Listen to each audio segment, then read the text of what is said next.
Hello, fringers. The following podcast may not be suitable for all ages. Listener discretion is advised. Look alive, fringers. It's 2099 and we are live and loud in the underground. From the streets to the scar. Keep your chip hidden, your gun loaded, and never trade your soul for souls. Turn it up and let them know. Big Brother is watching. Time to put on a show.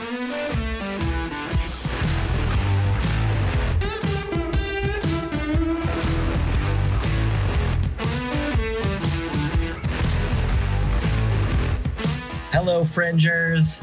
Howdy, monkeys and beetles. Welcome to episode 3 of Neon Trails, an Identico actual play. I am your game runner, the Caleb G. With me tonight is a talented cast of hepcats and groovy swingers. First up, all about that bass, it's Mallo playing Galen. I think that I'm double caked up on a Tuesday now with that introduction. Is that how that works?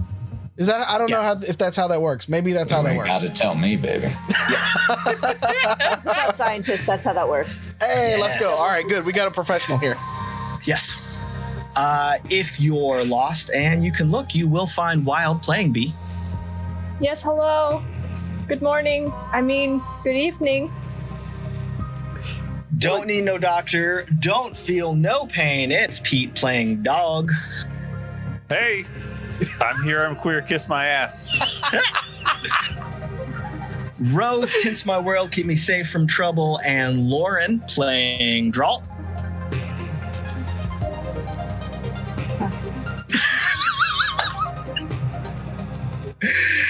And when we're dancing, the night begins to shine with Ethan playing Mox.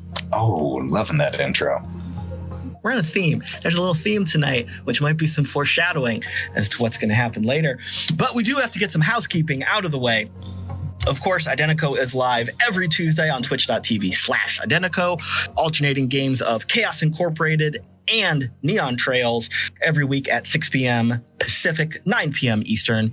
You can see those episode archives and how to play videos over on youtube.com/Identico, where you can subscribe, like, and leave comments. Here's our audience call out real early tonight.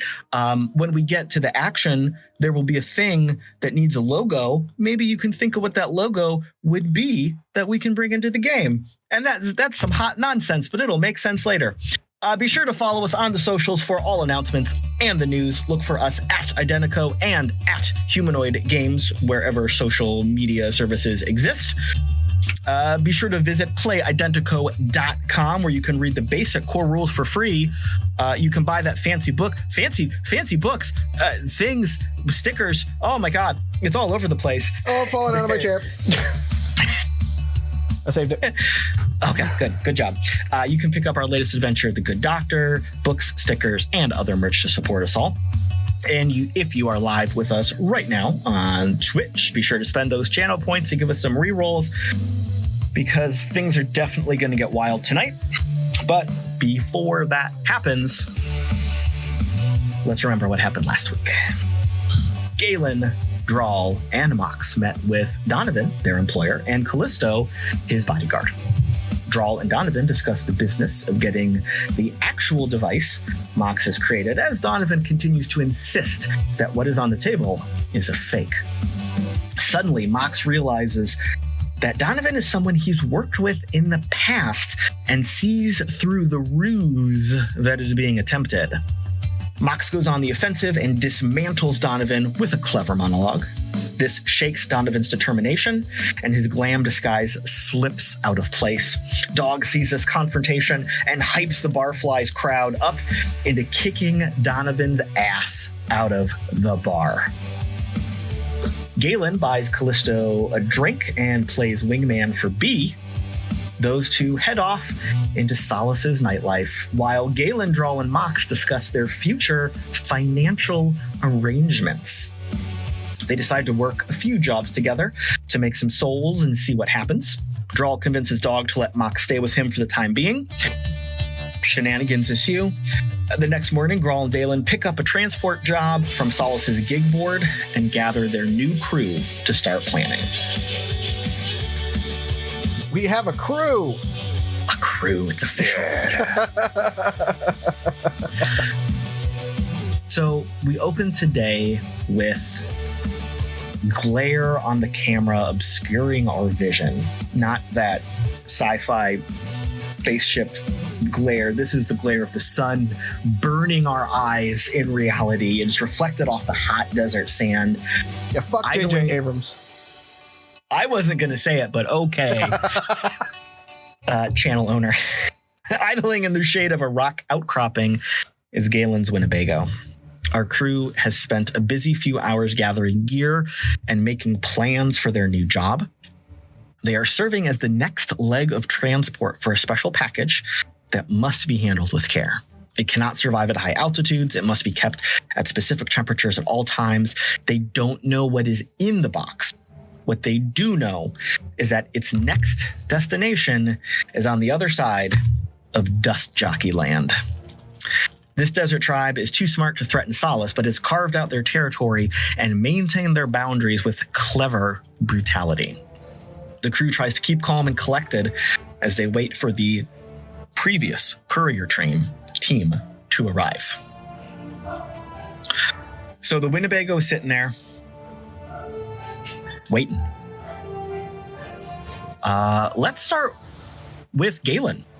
Galen, what are you doing right now, and what have you been doing to get ready? Galen would have gone back, and he had to pick up all the things that were at the little parking spot that he found in Solace. Get everything, get the lawn chairs folded up and everything like that, and stashed away. He rolled up the outdoor carpeting. Got to keep that safe. He didn't put it in the Winnebago though. He just kept it, just off to the side for a little bit, just in case. He would get into like his leathers, he would get his armor on and things like that. And then he would attempt to, and I'm going to roll for how well he can tidy up the Winnebago. Because there's company coming in his mind. And that's a 6. So it's great. Really well done. Cleaned up. Perfectly. So this is that cleaning where you just move the mess from one spot to another. Oh, this is like real life then. Okay. We're not role playing anymore. Okay, got it. No, this is real life. Galen had the little piles that he meant to work on, and this was, the office pile. This was the gun pile. This was the boot pile. There's now some dirty dishes into the bread rack somewhere. Like exactly, you have your pile of t-shirts that are fine. T-shirt, not fine. T-shirt, probably. T-shirt. Sorry. Yeah. Fine, not fine, and I should probably put it in the trash, but. You're not. I'm reminded of that scene in Ghostbusters where he says there's not just clean or dirty. There's many subtle levels. Yeah.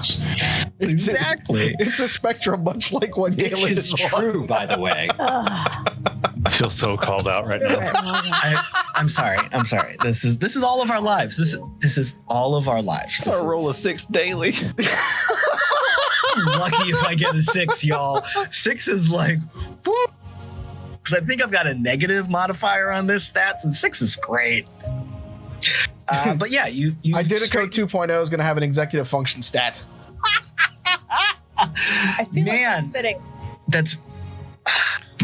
I don't know what we roll for that to make it bad all the time, like 1d6 instead of 4. Anyway, yeah, the Winnebago's trashed. Yeah. Let's just say that. But you're trying. Yeah. It's home. Trying. It's homey now. It's homey. Yeah. It's cozy. It's lived in. Specifically for this job, since, as you discussed with Drall, sitting around your little green patch grass earlier today over breakfast, you know that this is a transport job. Mm-hmm.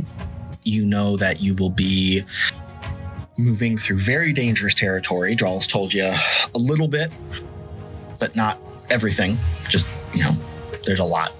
So is there anything specific you have done to prep? Anything you've worked on, fixed, installed, or purchased before you hit the road here?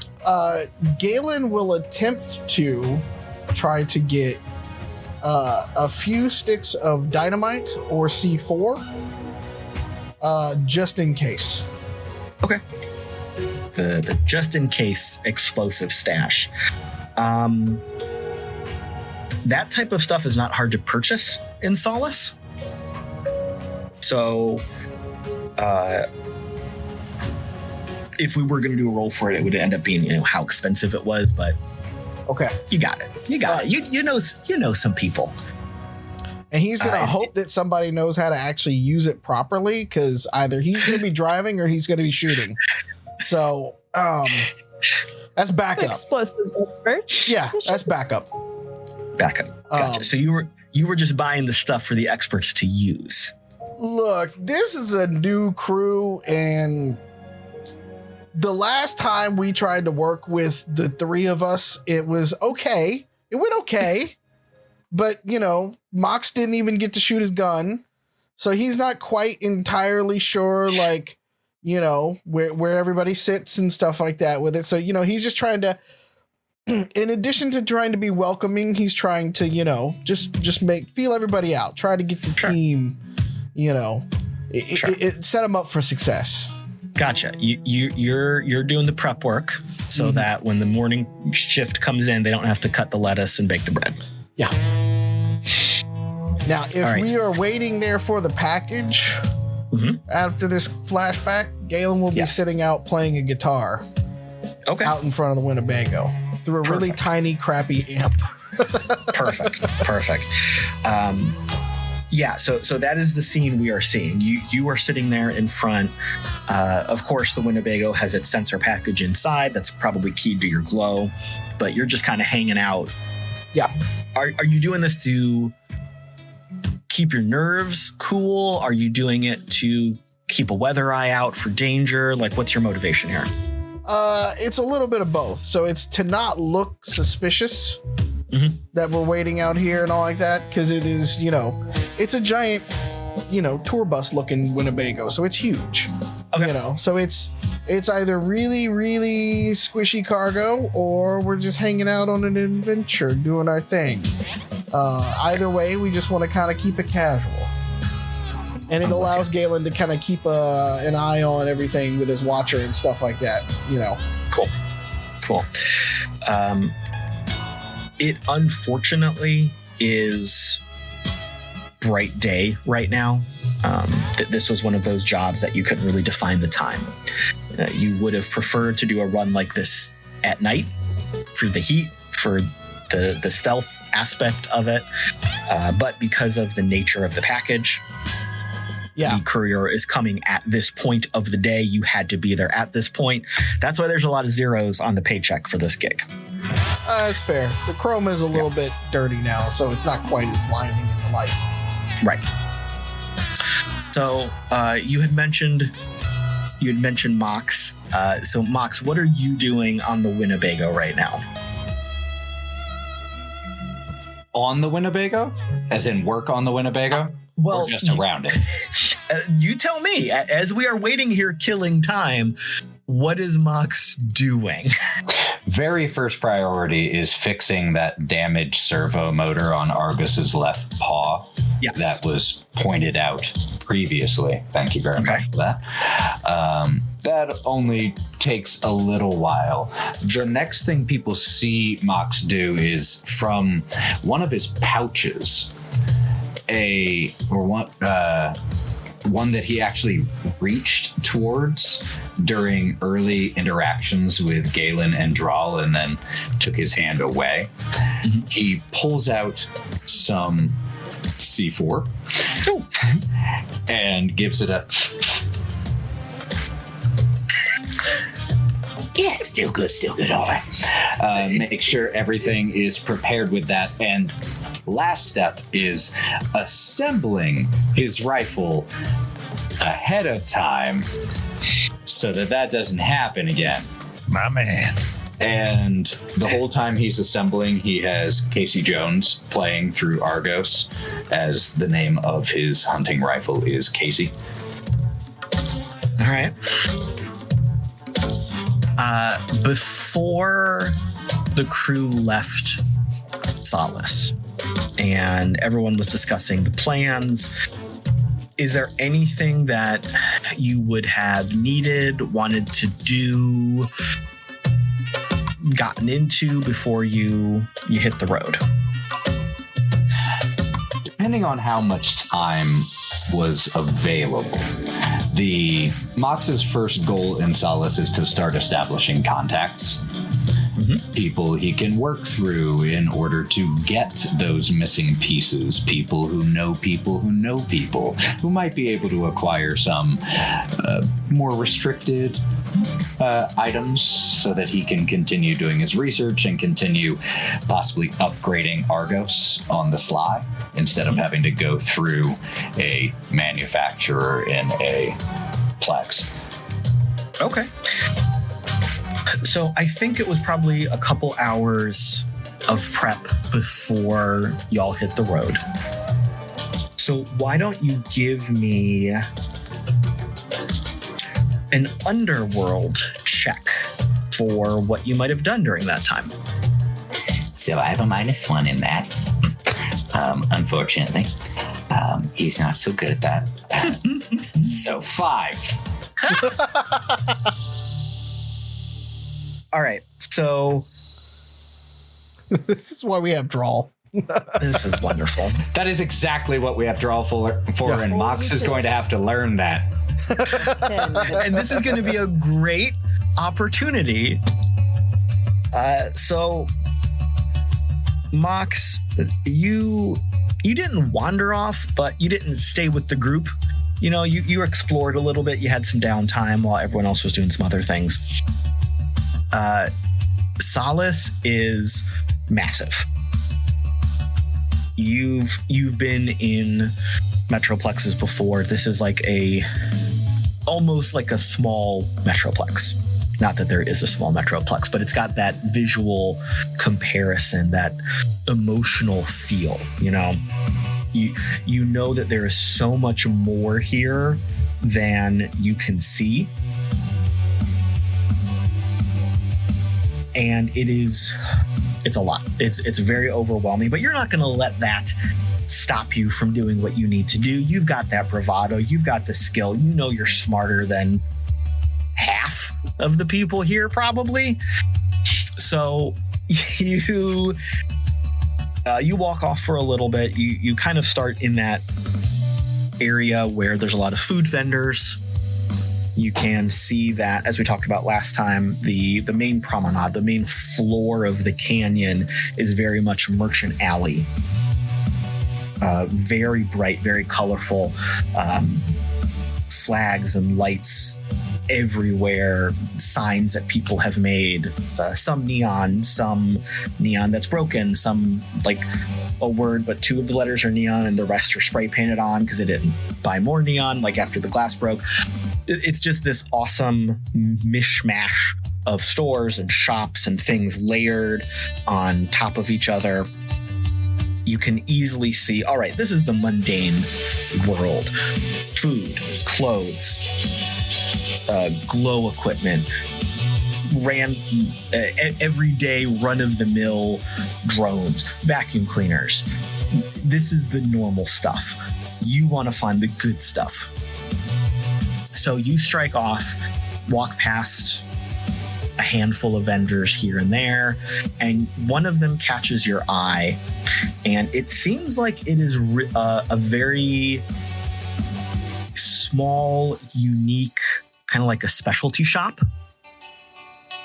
You see a couple pieces of equipment on the counter that look like they have been modified and improved. Like just a quick glance over them, you're very skilled as a mechanic, as an engineer. You can quickly see, well, that's not factory issue. I see that servo's been changed. This board's been switched out. Those are different hover components. Like you just catch out of your eye, this is cool.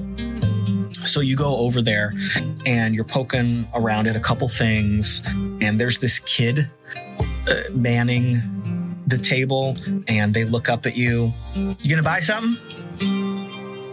Just browsing it first. Is this your work? You do this? Who wants to know?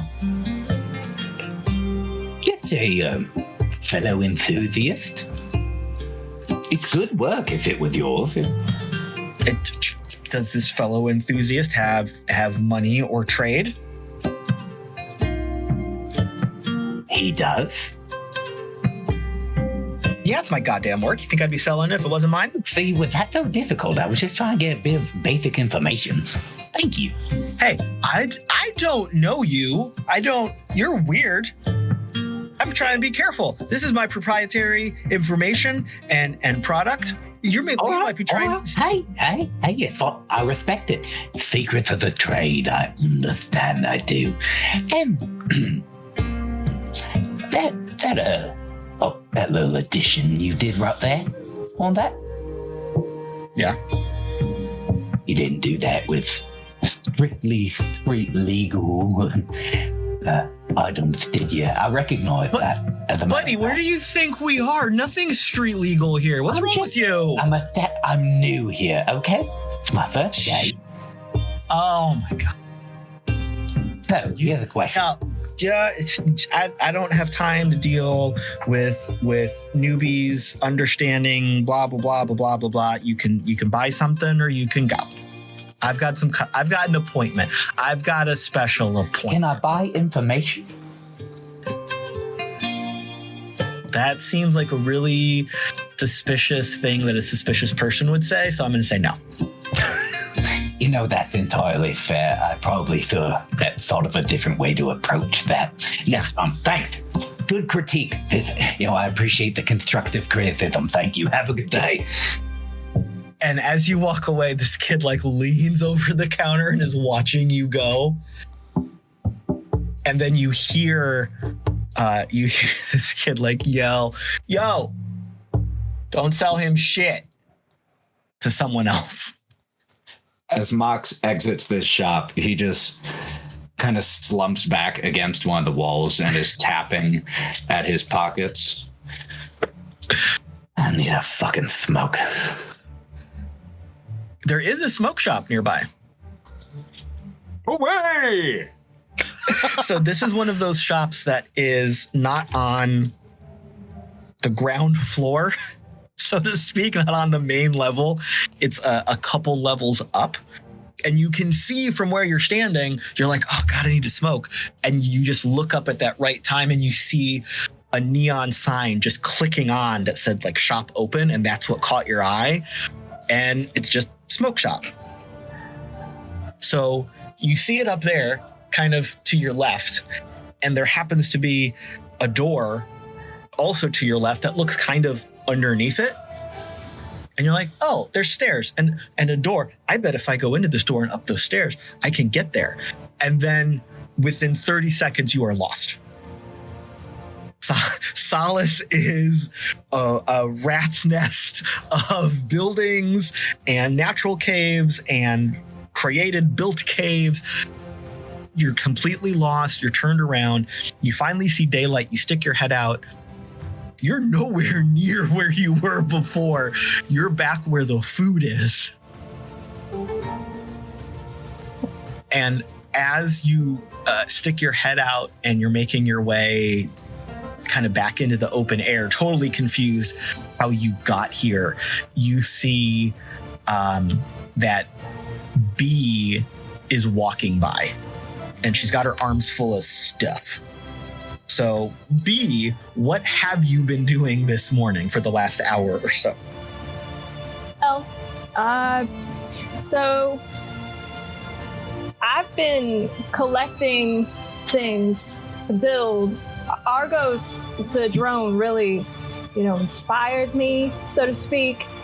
And so I did see that Mox was also into drones. And so I was just picking up bits and bobs from my shop, bartering with the kid that said that Mox probably shouldn't be traded with, getting what I could. And and also picking out of the Bone Daddy's refuge that we still have. I may or may not still have a couple of arms with me as well. They're just kind of like trailing behind. I'm dropping stuff. I have nuts and bolts like falling out of pockets. You know, I have a big backpack that's just clinking. And this is not to interrupt this is just a little detail. Seeing a few items falling behind B, that is the very first thing Mox will do is run behind and start picking them up. So it's just, this weird old man following, just picking up the... No, I'll do that. Oh, that's expensive. You can Ooh, piece of candy.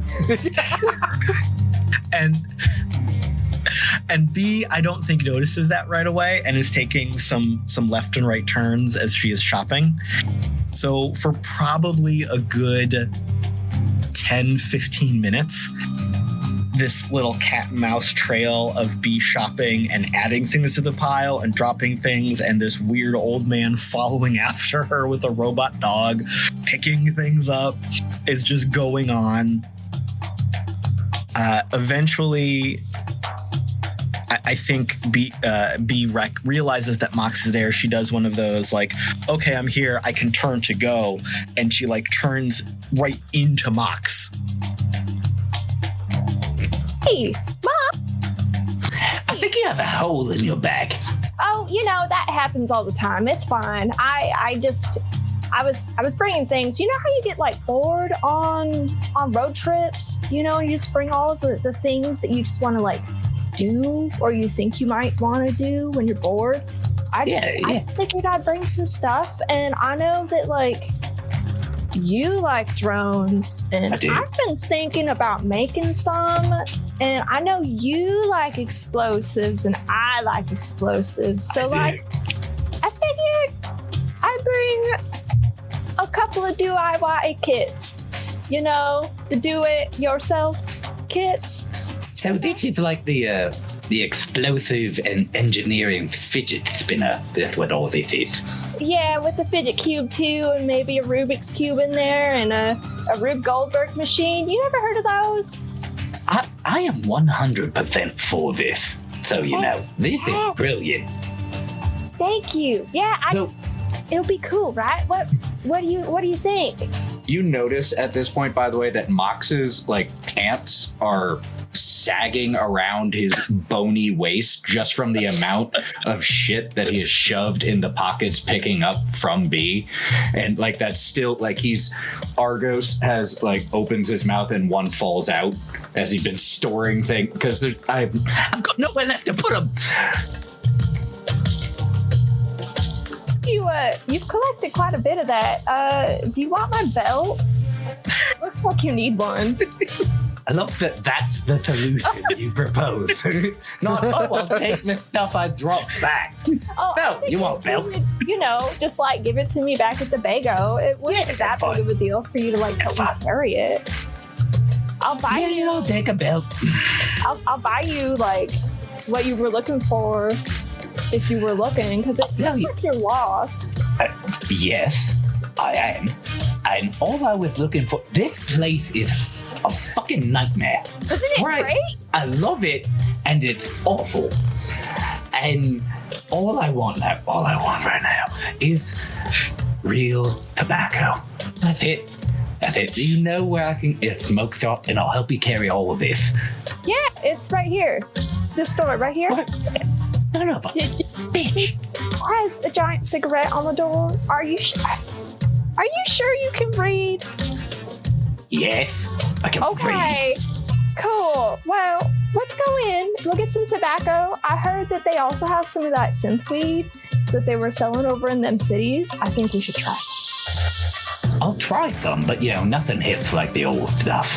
I believe it. I have always heard that, but get what you get. Used to be you could get a dime bag for a dime, Now I'm telling you. My dude, how expensive. How old are you?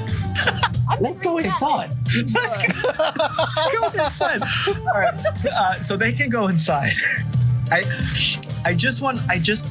want to add the detail that the belt that B gives Mox is the belt from one of the Bone Daddy bodies.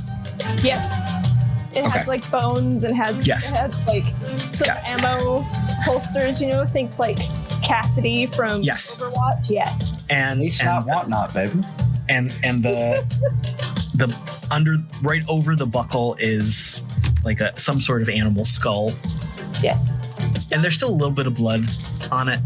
Yes, but that Yeah. also might be from the person trying to take off the belt. So just be careful, because like that thing does have teeth, and I don't know if they intended it to, but they're real sharp.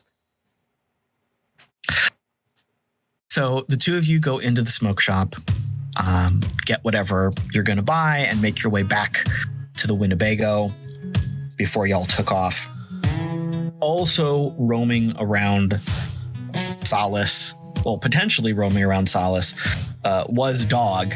So Dog, before leaving, what did you do to prep, Well, if anything? I mean, I got all the shit I ever need right here in my shack, but I'm preparing like a kid with ADHD getting ready for a road trip. Putting a nail gun in my bag. I got a little motor. Going to take off one of them, what do you call them, handlebars that was on the motorcycle. Some wiring, a soldering kit. You never know. Gosh, what else? Probably some nails for the nail gun. Dang. Well, but my main concern here. My main concern here is making sure that my workshop is locked up. Okay. With like physical locks, but like padlocks on padlocks on padlocks. Can't nobody get in here and calling Ferdy and being like, hey, can you make sure nobody's messing around my shop? I gotta go do something. Oh, yeah, no problem. Well, I'll keep an eye on it for you. Thanks, Ferdy. How are you doing with the repair on the what did I have you fix? Sorry, the vid monitor for the piano, so it played the videos while the songs played. If I recall, we came to the conclusion that should still be under warranty. Might want to contact the city center about that. I feel like you asking me to watch your shop while you're gone and then playing jokes like this is just contradictory in intent. Okay, so on the contrary, that's kind of fair. I understand what you're saying. How about I make you another one? I'll make you one when I get back. I gotta go though. They're waiting on me, and the music's getting cold. Okay. All right. When you get back. I'm sorry, Ferdy. I love you. Thank you for the beer. You're welcome. I love you. Goodbye. Nailed it. Another social interaction successful. All right. So bits and bobs, pieces and parts. Is there anything that Dog like never goes anywhere without?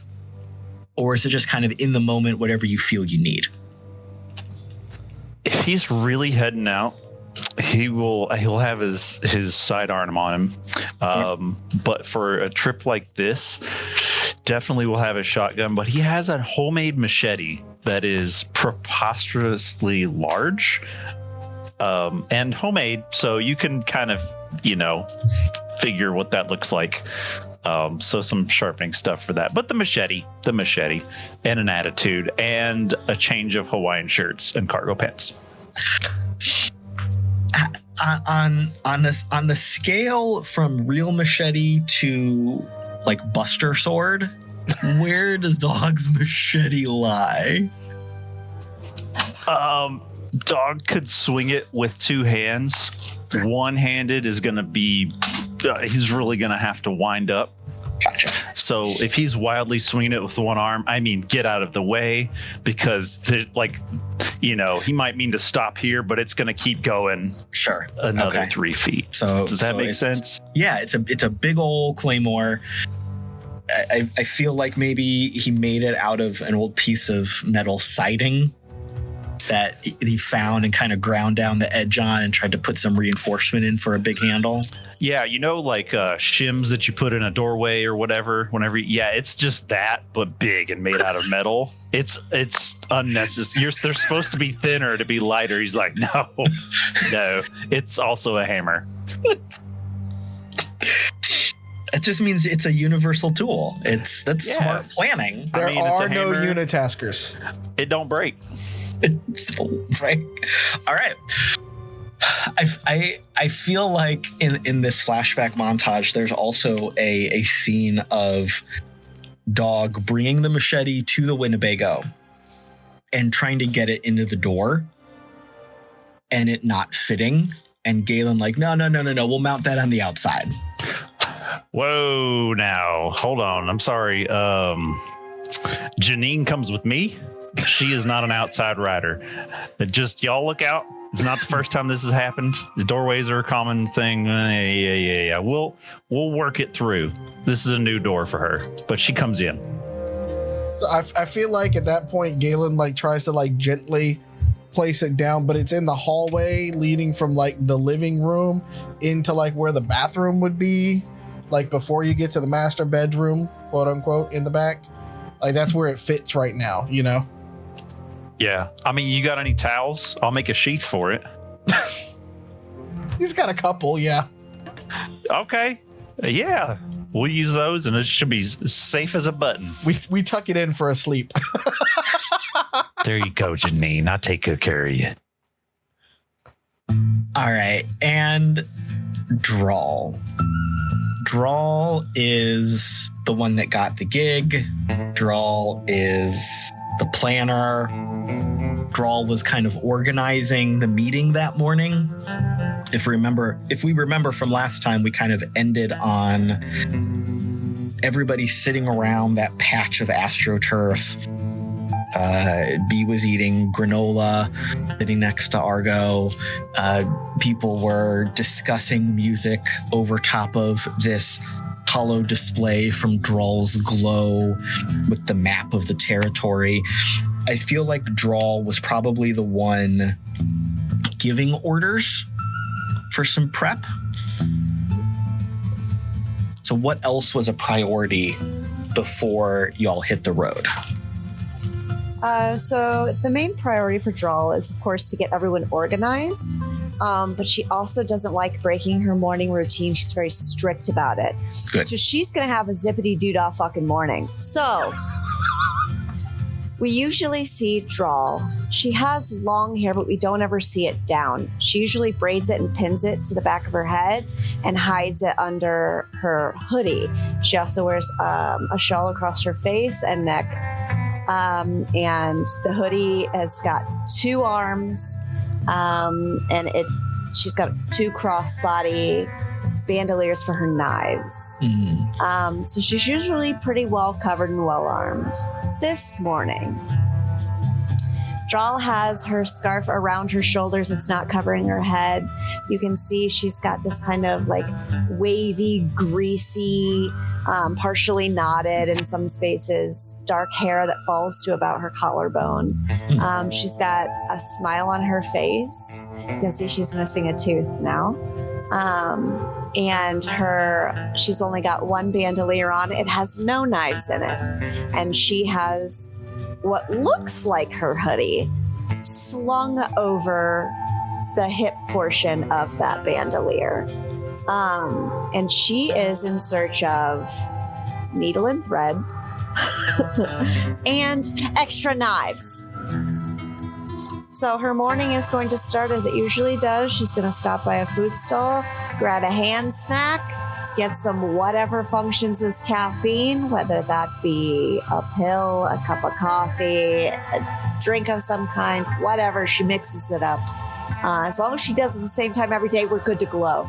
And I don't really have anything else to prepare for because, well, I told him we go from here to here. This part's gonna be a little rough, but should be fine if we're smart about it. So, yeah, I need a needle and thread before I head to the Winnebago, and 2 more knives at least. I've got my shotgun and I've got my pistol. I'm good to go. Those are pretty reliable. Cool. And it's very easy for you to obtain anything you need so you can get yourself set and settled and feel confident going off. So we return to real time here. The Winnebago is idling in the shade that is kind of rapidly diminishing as the sun is moving across the sky. Galen is outside playing his guitar, keeping an eye open. Other than Galen, is anybody else outside the Winnebago? Can I be sitting on the rug specifically that's all wrapped up and put to the side? Yes. No, but I'd like to compliment the Winnebago. It looks real nice. Looks like shit. What are you looking at? Looks like you cleaned it up nice, and you keep it pretty clean in here. Look at everything. There's so much stuff for crafting. It's so great. Is that human feces? No, I think that's an old Snickers bar. To be that's honest. called composting.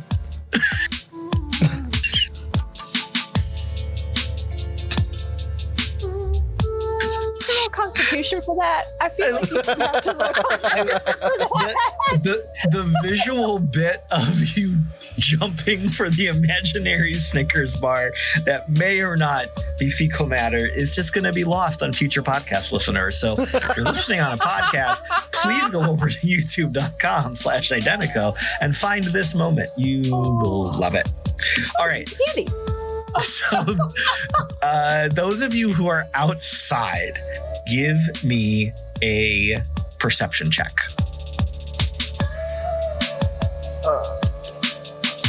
Let's use this one. Ooh. No, 19. Ooh, I like it. I think Mox and Drall were also outside. 18. Ooh. Yeah, I was helping her find perception on that. Yes. Mine was a 7. Okay.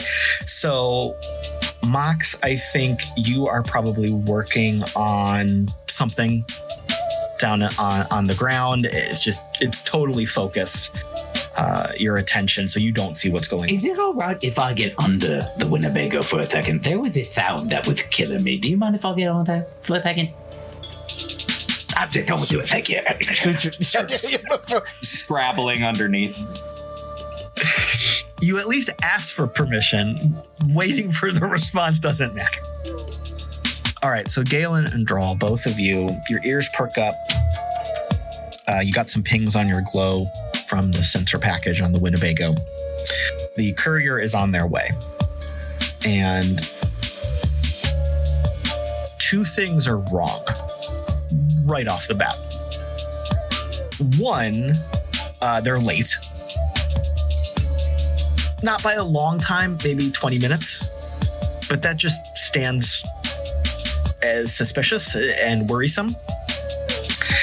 And 2, you were told that the courier that is bringing the package to you would be arriving in a truck. And you had a description of the truck. And coming over the horizon is a motorcycle. That's definitely not a truck. Nope, that's bad. All right. Can't haul shit in there. Oh, I'm not outside. Sorry. That's just a random comment the dog makes that we hear out of the Winnebago's window. Yeah, this closet's tiny. He's just watching some TV show and said, "Can't all shit in there." Yep. That's it. Pimp My Ride, $20.99. It never dies. They're still putting hot tubs in cars for no reason. Yes, Drall. Galen, it did say truck, right? Yes. Definitely said truck. Also, she's gonna look at the glow, see the time. They're late.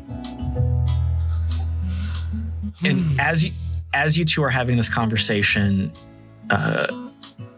Drall, your glow lights up. You're getting an incoming message, presumably from this courier, that agreed upon in the contract for this gig that you've taken. You had the passcodes and phone number signal code that the courier was going to be contacting you on for delivery and pickup.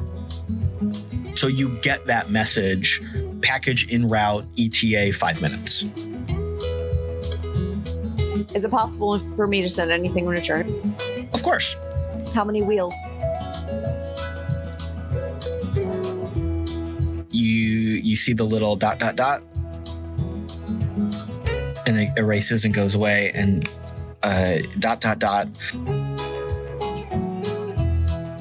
hit a crisis, attacked. I am on our emergency bike. 1 question mark? Oh yeah, I'm the only survivor. Jesus Christ, ... We could have used him. Must be fucking nice, ... Okay. No, okay, and then no other response after that. Oh. The sound of the motorcycle gets a little bit louder. Yeah. As it gets closer. Galen is putting the guitar and everything like that away. And I'm coming. Can Mox hear it at this point? Absolutely. So you were underneath the Winnebago poking around. You just hear the roar of a motorcycle coming up. And with your experienced ear, you definitely hear that it's out of tune. I don't know anything about vehicles, especially motorcycles. You hear that it's bad. As it starts to first come into sound range that even my 7 perception noticed it, B and Galen, well, and everyone inside also, I suppose, would hear, Didn't they say it with a truck? and pushes himself out. Leans under. 5 minutes. Yeah, we're gonna have some. We're gonna have some company. I pop out of the door as that shook the Winnebago. Drall's gonna put both of her hands out. Courier's supposed to be here in 5. Asked how many wheels they were on. They said they were gonna be having a truck. They ran into trouble, were attacked. We are in DJ territory. So I don't know if it was them, but just stay on your guard, because I don't know if that's my guy. I'll go up front though.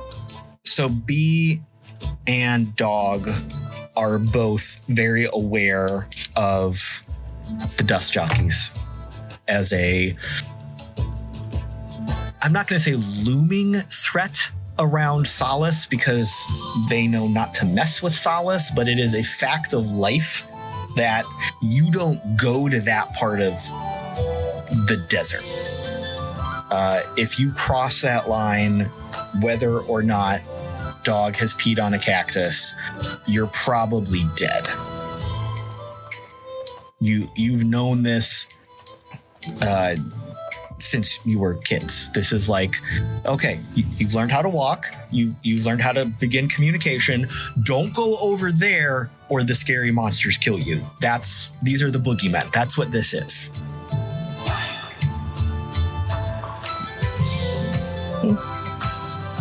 Does anybody smell anything? There was a turd in here. I heard that was a Snickers. No, I'm talking about... we all know the dust jockeys smell to high heaven because they don't shower. They only take dust baths. Mox is going to immediately look to Argoth. You smell anything unusual?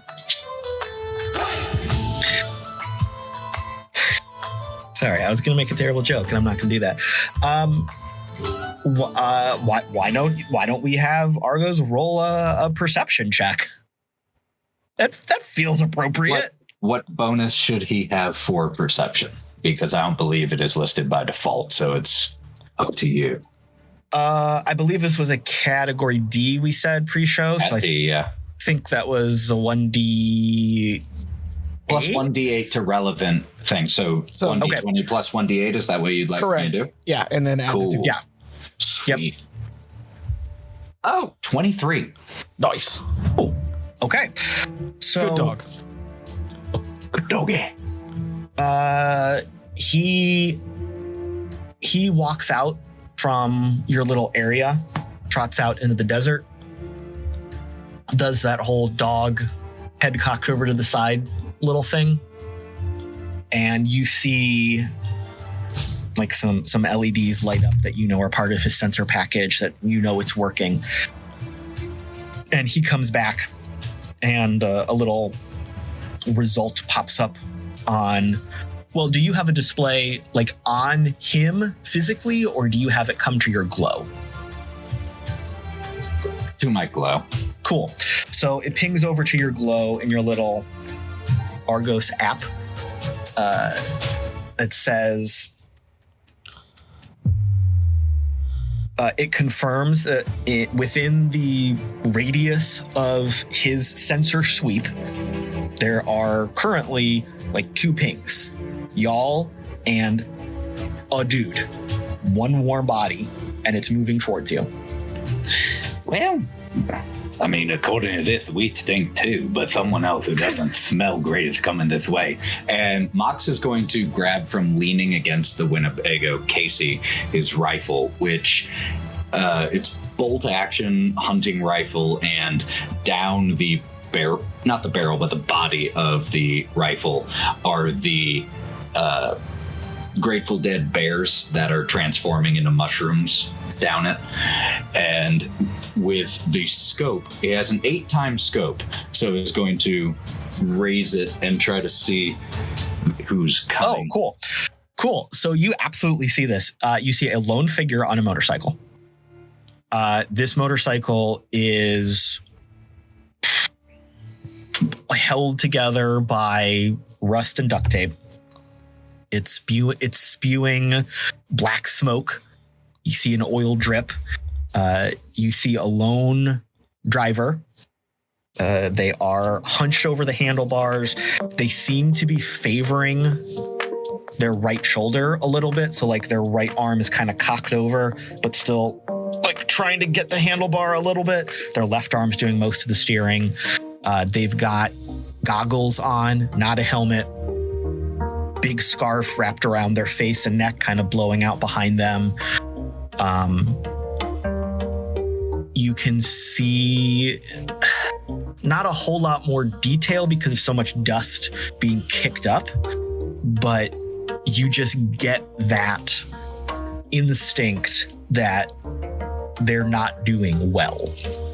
And whether you're not sure if it's that I can see that they're not doing well, or based on what Drall said that they were attacked, I'm interpreting the visual evidence that they're not doing well. I don't know, but it makes sense that they're not doing well. Like you don't know which came first, but yeah, they've seen some bad times. If I were to put money on this, I would say that this person not a big threat, but I'd guess they're not alone. Someone probably coming up behind. Do I happen to see, like, raising the scope a little above the person, do I see any evidence of dust clouds trailing farther behind? No. Thank you. Okay. Yeah, so based on your visual check, based on the result of Argos' sensor sweep, you do. There is no one else out here. Definitive fact. I would suggest having the Winnebago warm and ready. What do you say? Nothing good. On a bike looks fucking hurt. So we can either wait for them to get here, or I can just start blinking at them from here. This is a high soul job. I'd rather wait to see if it's an issue. Because if it's my guy, I'm literally shooting myself in the foot. That ain't enough fun. We'll have some fun. Just don't get too overzealous.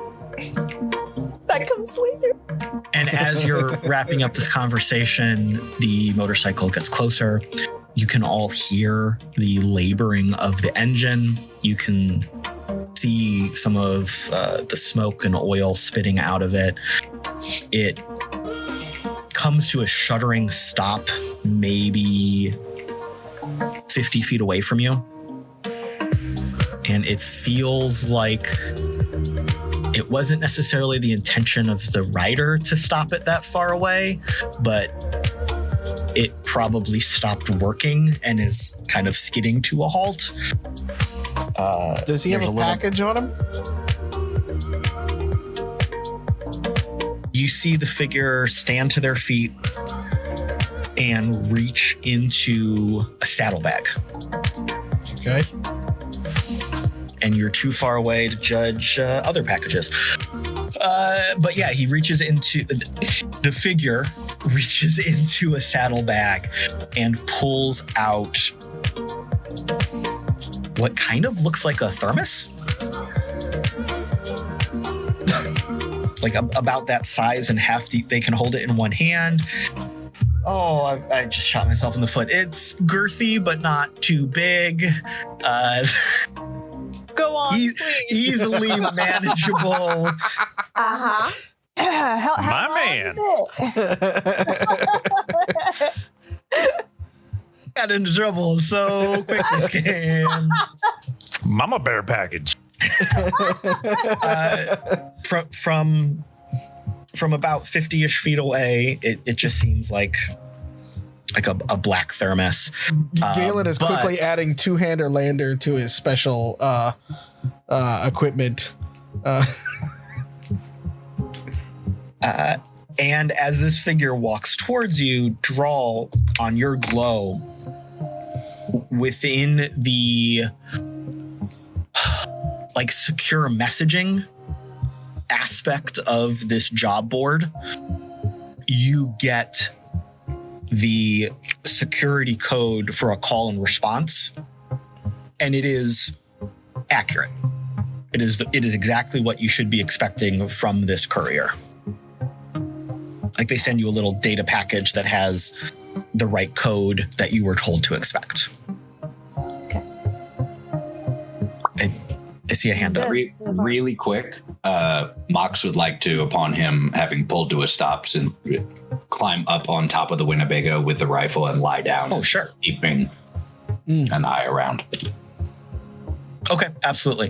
So are you like changing your position every so often, or are you pointing in one direction and like lying down, doing a little scan, adjusting? Okay, so a very slow 360 Overwatch. Okay, let's do this for me. Give me 4 perception checks.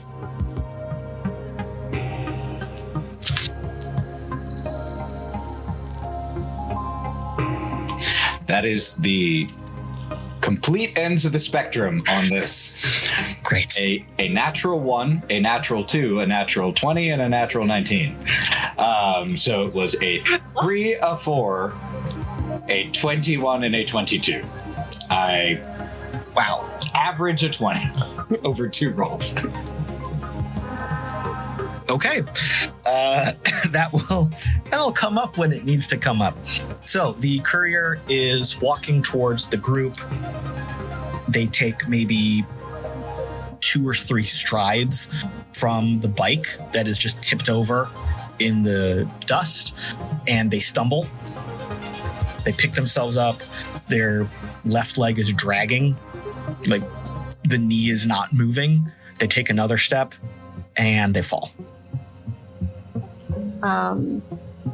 So Drall, after having looked at the readout, seeing that this person should be the one sending it, right?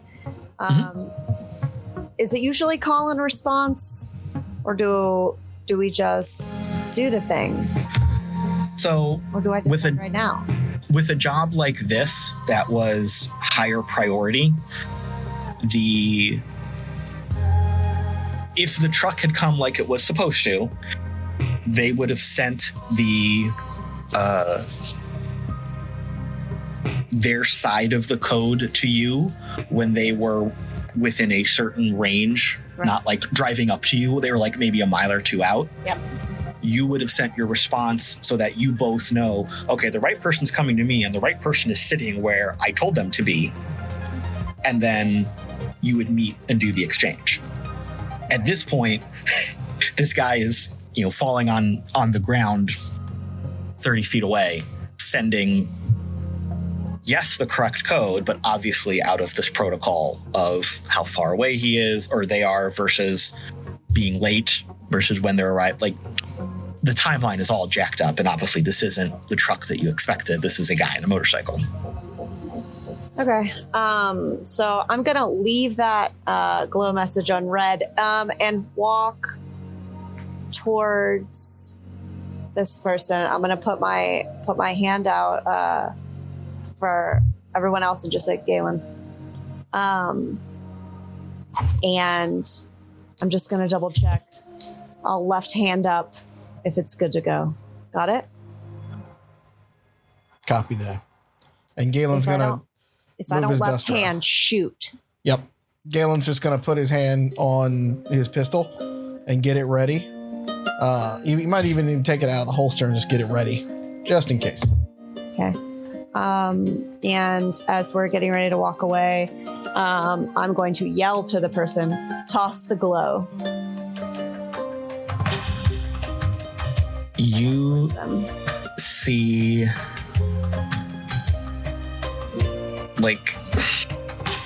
you see them try to move their arm. So they fell. They're kind of on top of their left arm. You see them try to roll over so their arm can move, and they fall back, and they do not move again. Okay, I'm pulling my pistol out at this point, and I will approach. Give me a perception check. Cool. Perception. We use it all the time. Oh, 15 is excellent. So, this person is beat to hell. You're pretty sure they're either passed out or dead. They are lying on their face in the dirt. Their left leg is shredded, like ripped in pieces. Shredded. You see what looks from a few paces away like incisions from a blade just ripped across their back. Like tic-tac-toe boards all over the place. You see that the back of their head is like gross and sticky. And they ain't moving.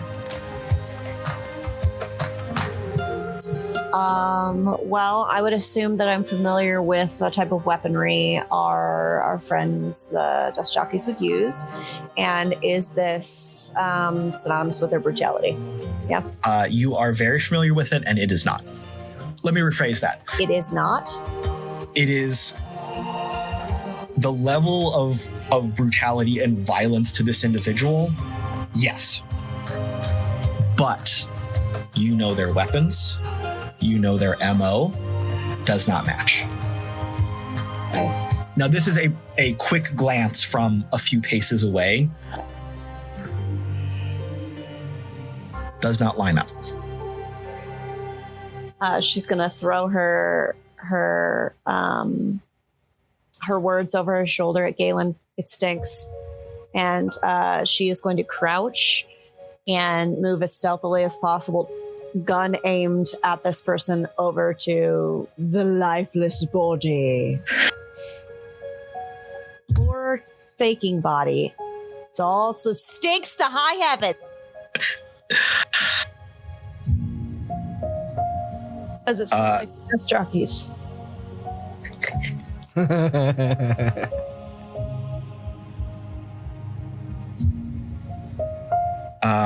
You approach it carefully. You just smell a dead body. You know the smell of too much blood, ruptured intestines, spoiling organs.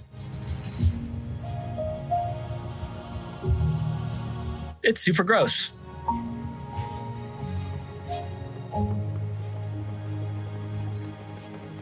Okay. She is going to take her boot and flip the body on its back.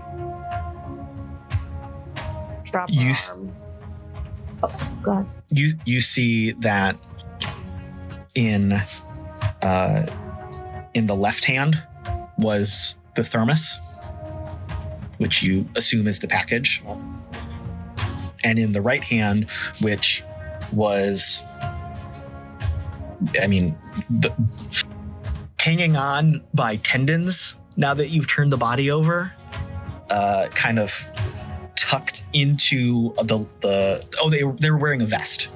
They had like an armored vest on top of a jacket, and they had their arm like pushed through up and through the vest hole. I'm trying to do this visual description and failing at it, so that they could still use their thumb to type on the glow, but basically letting their armored vest keep their arm kind of pinned in place and functional, because otherwise it was going to fall off.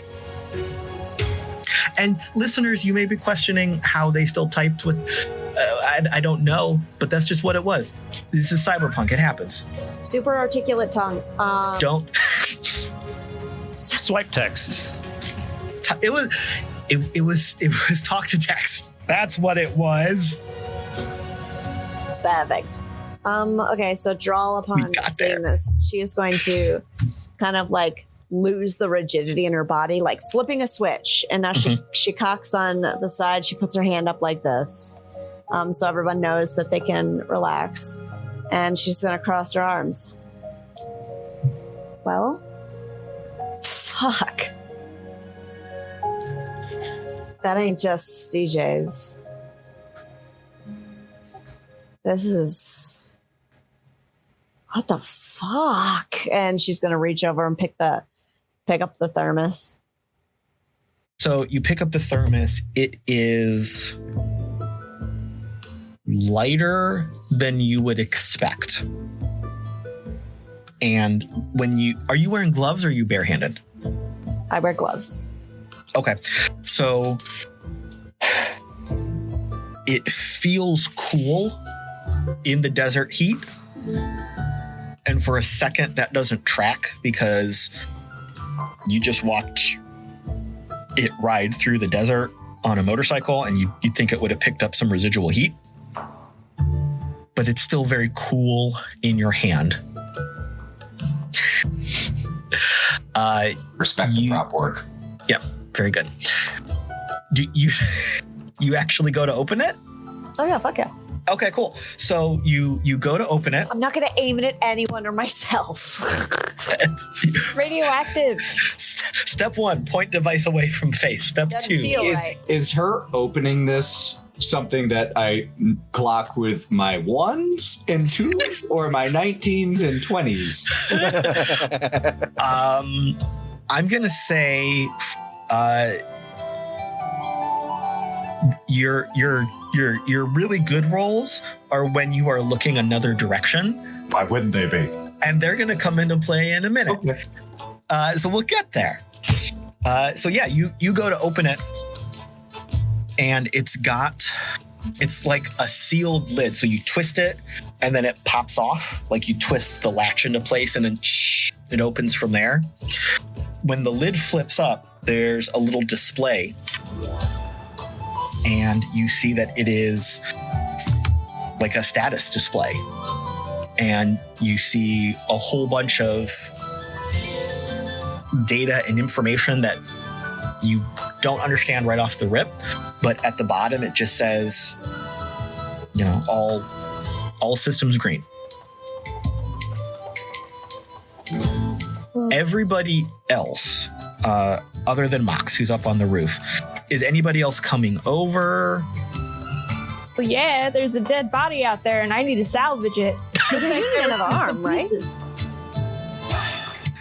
Okay. Y'all didn't really tell me, but does that look like the thing? Yes? Is Question that mark? it? All Getting this a for thumbs up. Yes, we've got it. Thing? Yep, we got it. Okay. Sweet. God. All right. So do B and Dog go over, or just B? I'm going. Okay. No, I'll stay at the bego, I guess. Is anybody else staying at the bego? Oh yeah, I got it. Mox is up on the roof. Galen, are you staying in your position? Galen is suspect of all of this, so yeah, he's staying in it. Okay, cool. He and Mox will be Overwatch at this point.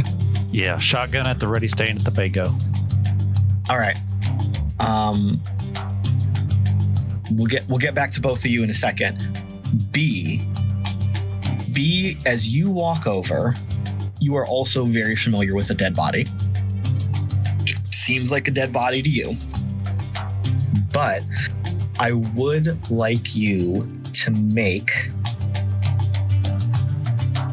Oh, that would give it away. I don't want you to make that roll. Give me an insight check. Fantastic. I have a bonus in that. Do you have medical? Minimal, but yes.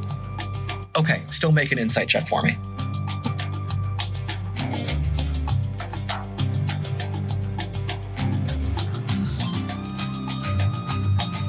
Promise Actually- I'm doing math. Were you I was going to say something different, but no, I still must stick with insight. Okay. Well, I got a 16. Solid. So you know that beyond this being a dead body, you know that this was obviously a very traumatic event. You see that these wounds were inflicted without... that's not the word I'm trying to use. You see that the wounds were inflicted on this thing, but there's nothing that would indicate like defensive posture being taken, if that makes sense. Like you see that these wounds were basically inflicted while this person was running. You don't think that they tried to fight back. Then, so I'm assuming, other than the abdominal and the leg, as well as the shoulder, right? Mm-hmm. Are most of the wounds concentrated on the back and then back of head, or are we talking like front of body, side of body, and back of body? Is it more like a bear was attacking as it ran away, or is it more like it ran through a crowd of angry bears? And by it, I mean the dead body now, whoever they may be. I love that our system of measurement is running from a bear or running through a crowd of bears. Yeah, bears. But it's the bear spectrum. yeah, on the bear spectrum, this dude was running from a bear. Okay. And as you are making that observation, you remember all of the stories you've heard about fellow scavengers, people outside of Solace, people on jobs, talking about the scary wildlife that lives in the desert. Mm-hmm. You've seen pictures of animals that are out here. Maybe they were coyotes at one point, but they're way too big now. Maybe they were like some sort of nocturnal rodent, but again, way bigger than in our real world we would think of. There's always stories of things not to mess with out in the desert, especially at night. There's always people at Ferdy's talking about, oh, I saw this thing, and they're just exaggerating one story after another. And it's probably people just telling drunk stories to try to one-up each other, but sometimes they're not. So you don't know what caused this, but it definitely rings in your head that this some sort of animal did this. It just makes sense to you. Making this realization, I'm so sorry, keep going. I'm so excited about this. Drall, you would have had that same realization, but you were just much more clinical with your analysis. You were more focused on the mission, the pickup, the timing, that kind of thing. Like you saw, okay, massive wounds, not necessarily dust jockeys, moving on. Right. Like you didn't not know about scary monsters out in the desert, but it like wasn't a high priority right now. Is it in there? She's gonna lean over. Look at me. Is it in there? Hold on. Drall, you've been to Ferdy's bar before, right? Yeah. You remember talking to those old dudes who've been scavenging for like their entire lives and they go too close to the scar? The ones that smell like old Nancy Drew books and Hardy Boy Mysteries? Yeah. Yeah, and like cat piss. Oh, yeah. Yeah, those ones. So like, I think we heard stories about this. Hold on one second. We're like, wait, no. Really? Yeah. That story is this story? Hold on. And I'm gonna like pull out my glow because I know Dog is a ways away, not that far away, and I'm not gonna shout because that's not smart right now, in my mind. I'm gonna pull out my glow and I'm gonna call Dog. What's B's ringtone? Yeah, Dog, what's B's ringtone? Highway to Hell. Damn, put me on the spot. Yeah, let's go with Highway to Hell. Sorry. But also, I'm be like, what? At first, I won't recognize who it is. I'll just hear my phone be like, who the shit is calling me right now? And Mock's on the roof hearing Highway to Hell just... Yeah. but it's like a total Letterkenny moment, so it cuts to Mock's room. Nice. And then Galen is just sitting next to him like, classic. Berta. Hello? Hey, Dog. I know I'm standing right here, but do you remember those stories from the old dudes that smell like old dudes and cat piss? They go and scab out near the scar? You talk loud enough, I can hear you from right here. But yeah, what about them? Why are we talking about this right now? Remember how they used to tell stories about some of their people getting like nailed by creatures that they've seen stalking the wastes? Yeah, I definitely remember that. Okay, what? Yes, go on. I think we might have one of those around here, which also means we're kind of fucked, but like also this is so cool. Do you remember if they are radioactive or not? Because like I want to salvage this body. Dog will wide-eyed and kind of looking towards the ground a little bit. It's happening. At this point in the conversation, what's happening? At this, two other things happen right now as Galen is saying, "What's happening?" Drall, you are standing there next to B, who's having this conversation.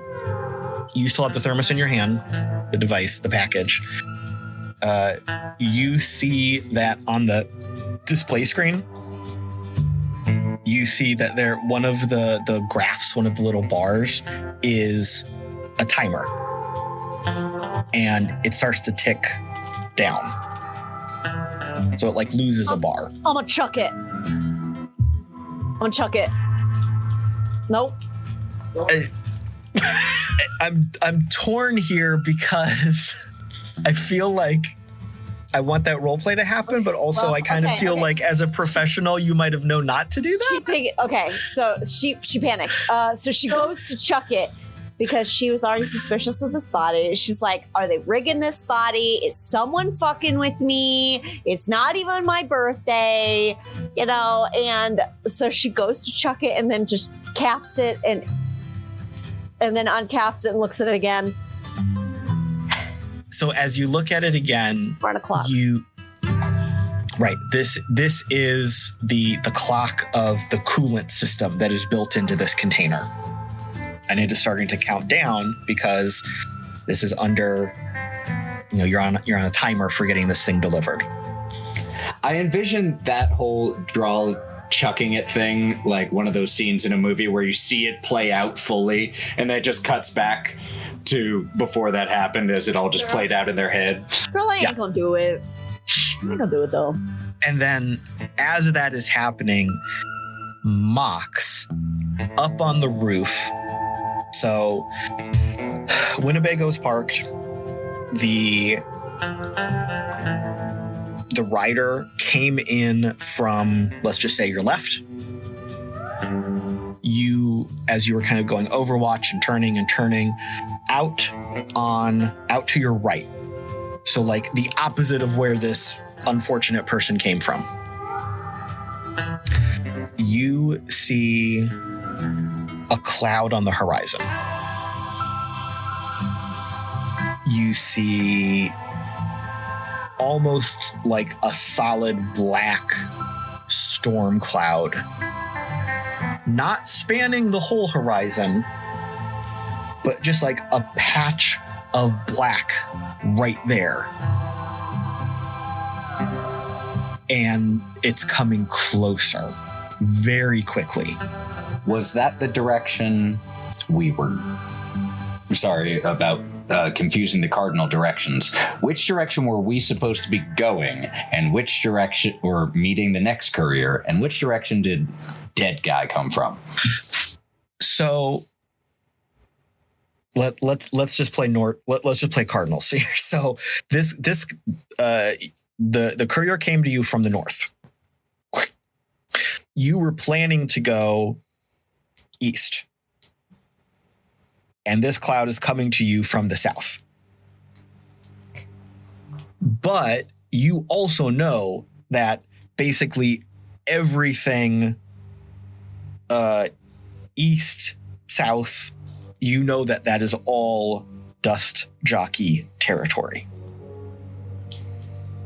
You as a character, you may have heard of the dust jockeys, like on the news or as a rumor. You don't know anything about them other than what Drall has told you in prep or some of the possibly exaggerated stories that Bee and Dog have told you on the drive.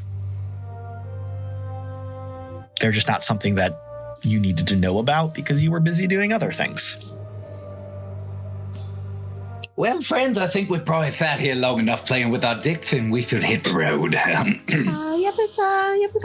Yeah, we got it right here, and I'd like to get as far away from this thing as we possibly can.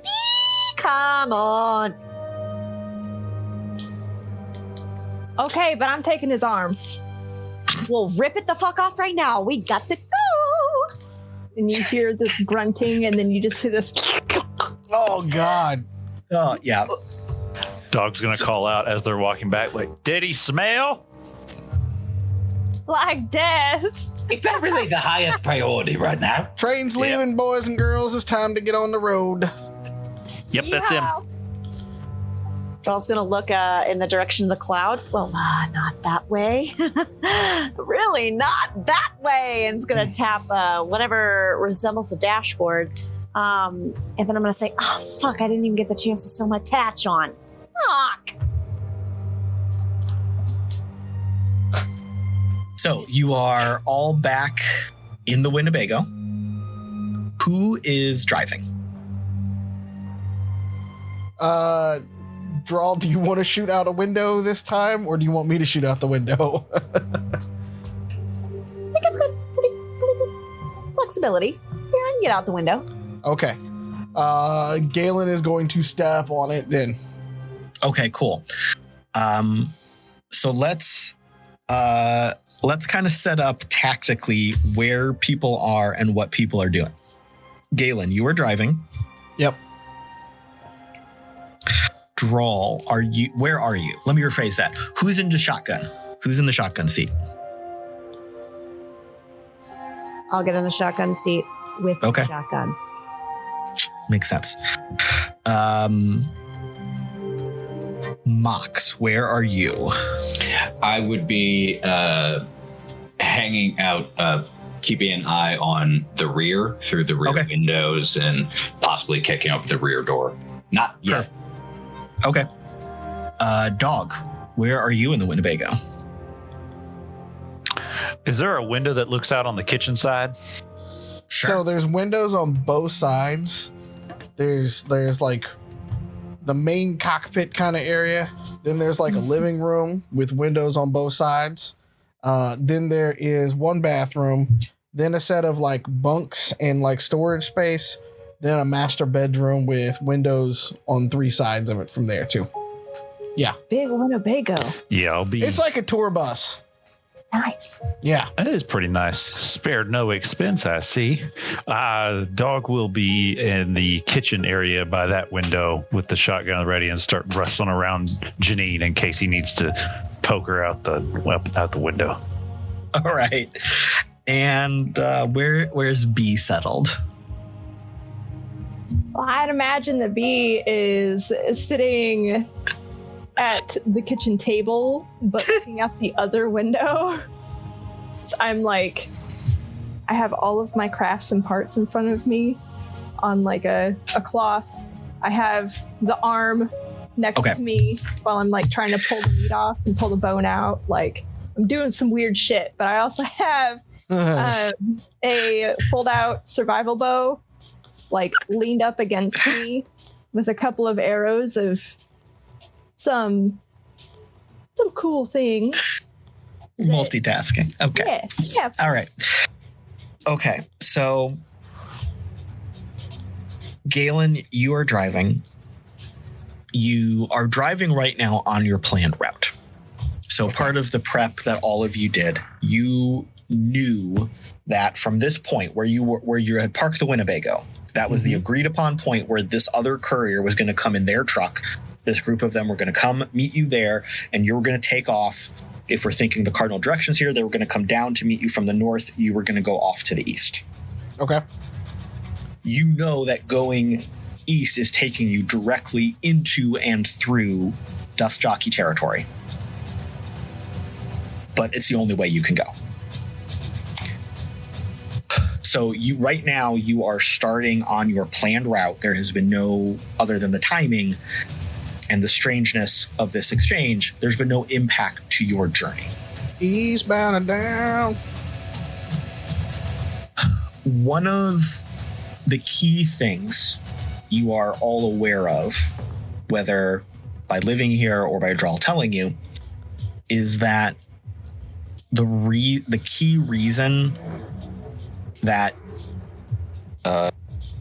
this is so dangerous and you have to do it on the ground is beyond the fact that this package is pressure sensitive and has to be at ground level.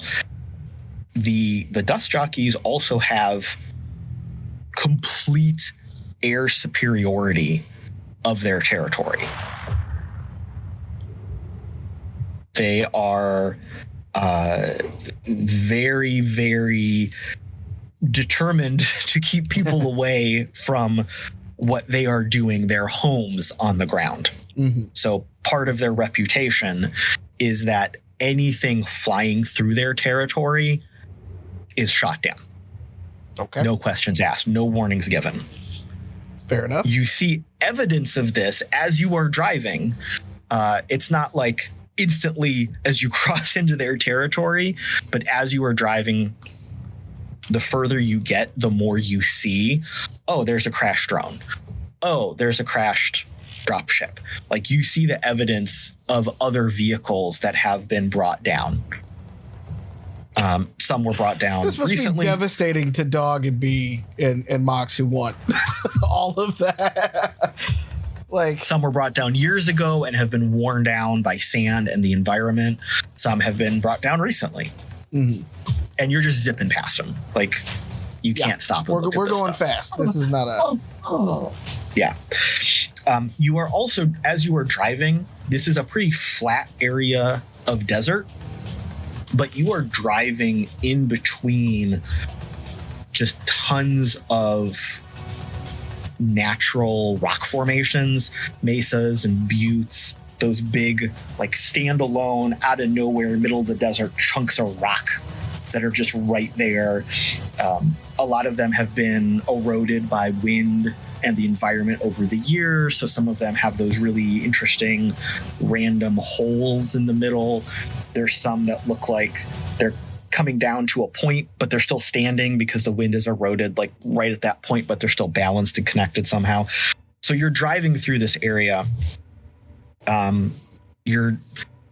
It's not like you're weaving in between all of them. There's not that frequent.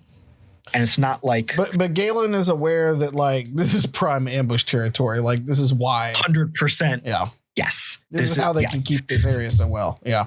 Exactly. So, speaking of that... Oh, No. We're not going to initiative yet. Let's just do a perception check with the sensor package in your Winnebago.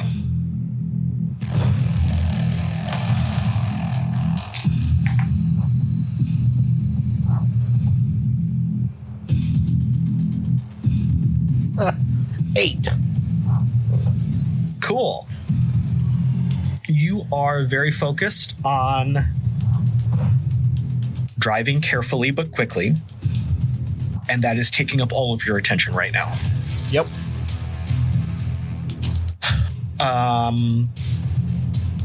Drall, since you are riding shotgun, while you do have an eye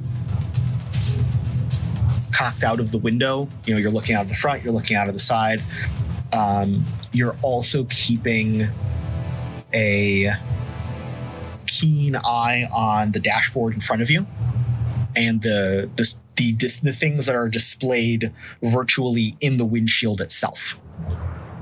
So I would like you to also make a perception check, but add 1d8 to your roll for the standard radar package that the Winnebago has.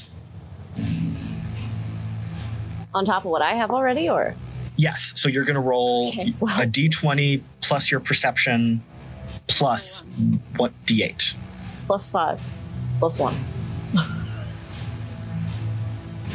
That's a small number. It's a very small boy. Would it have been possible for, thematically, if I start to see all of these drones, is it possible to be like, well, we need some eyes on the sky and slip my booty out the window, hold on to the top, and keep an eye that way after this one?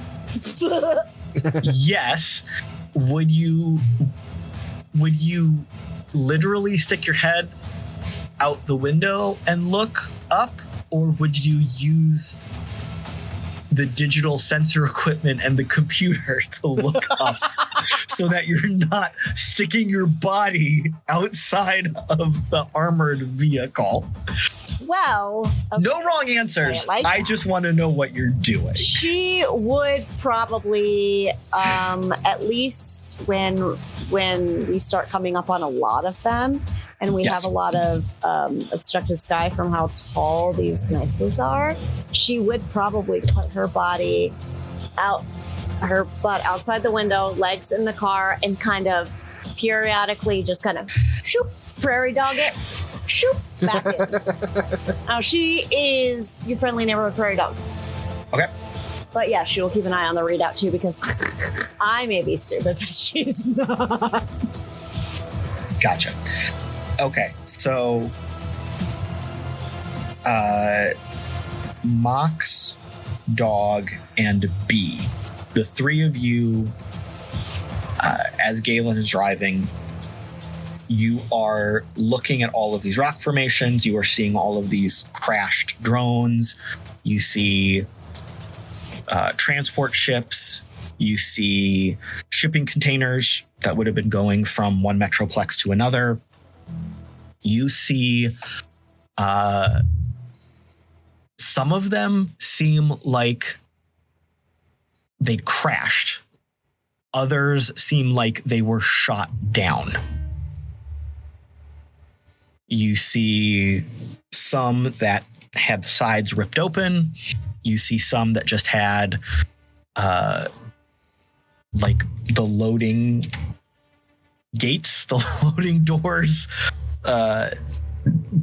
opened, and then whatever was inside taken out. So you see a wide range of wreckage that seems to come from multiple types of attacks. You're kind of all in the thick of these rock formations right now, so your vision is constantly being obscured by just different natural rock formations. Every once in a while, you do that thing where you're like, whoa, was that you don't know. You might have seen a person or a thing, but you were driving so fast, by the time your brain is like, was that a person? Was that another vehicle? You're way far past it. And you don't know if your mind's playing tricks on you because you're scared, or who knows at this point.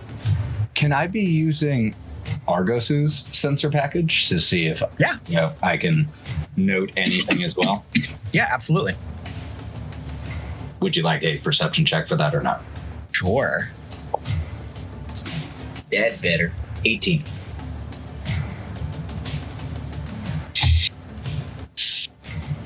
Protect this dog with everything we have. So he's the old. I've not rolled well. He's rolled well. Argos has rolled well. All right. So you've had Argos for a while. You've built Argos. You've worked with Argos. You like Argos a lot. You've refined Argos Don't sensors. preface it like that. That sounds like you're about to kill him in episode 3. No, You like him a lot. I promise I'm not. What I'm getting to, Bring it on. that is, over the years, you have like put in different levels of danger for his response to you when he is doing a sensor sweep. What alert noise or song would play at, like, on a scale of 1 to 10, maybe an 8?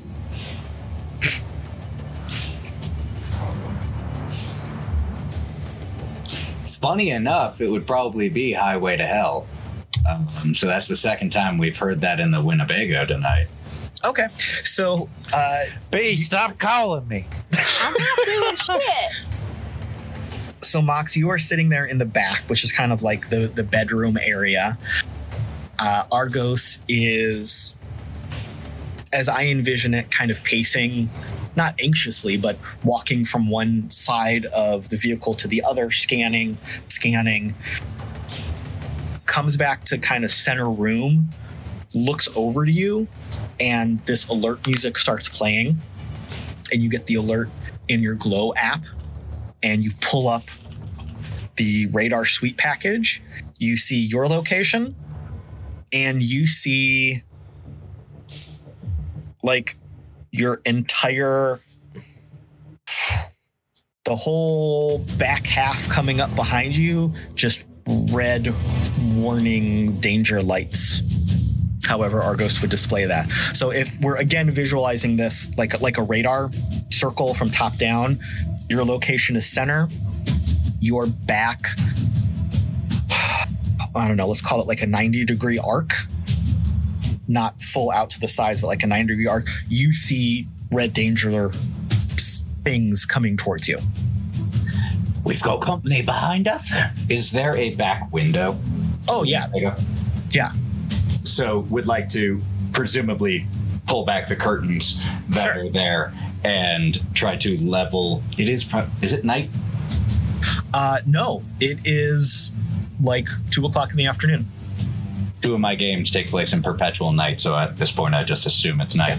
So looking out and trying to first see if I can see anything with the naked eye, and then going to the rifle scope.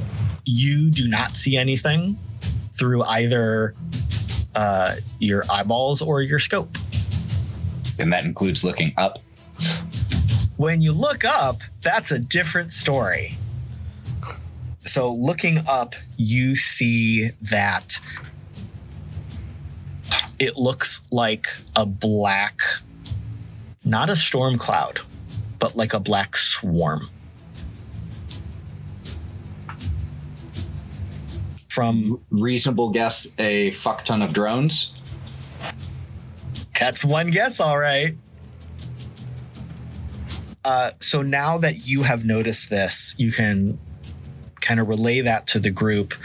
Drall, with that new information, you can kind of retool, repoint the Winnebago sensors and get some more information on that.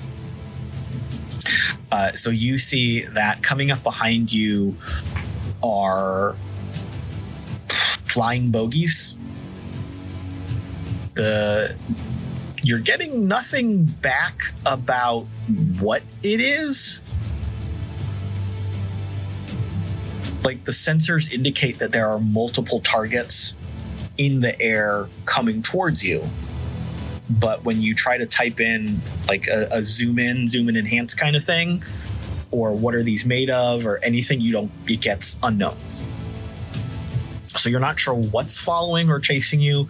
You just know there's a lot of them. We've got scrapped flyers.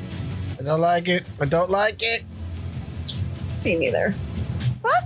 Now that all of you are aware of this, though, what you do notice on the radar, on the sensors, they are essentially maintaining a perimeter. They're not engaging you. They're not moving towards you. As you are moving, they are keeping pace with you, but they are maintaining the same distance from you at all times. Keep course. I'm flooring it still. Like, we're going as fast as we possibly can. Sweet. We're not here to cause trouble. We're just passing through. Well, it looks to me like they are on the defensive for the most part. They don't look like they're looking for any trouble. And she's gonna lean in back. Just be ready for anything and everything. I hope we all packed our adventure gear today, because we're going on one. Just me. Everything that everything that Galen just starts singing. We're going on adventure. Galen, go ahead and give me a drive check. Oh, okay.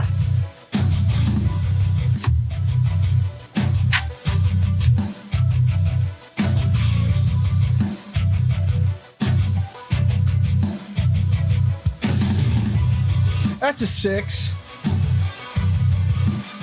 Okay. I'm going to use a reroll. I feel like you might enjoy that. Pain in your eyes was readable through the screens. My reroll, that's a 5. This is great. All right. Okay. I thought it was a nat 20 because it looked like the symbol, but it wasn't the symbol. Oh, that's such a bummer. I'm so sorry. I'm so sorry. It's a tragedy. All right, so you were driving. Another. Can I give him one of mine? If you want to. Driving seems important right now. I will give you one of my rerolls. All right. Okay. Just remember that. Please be a 4. That would just be 6. You're not gonna believe this. You're not gonna believe this. No. That's a 4. No. I rolled a 5.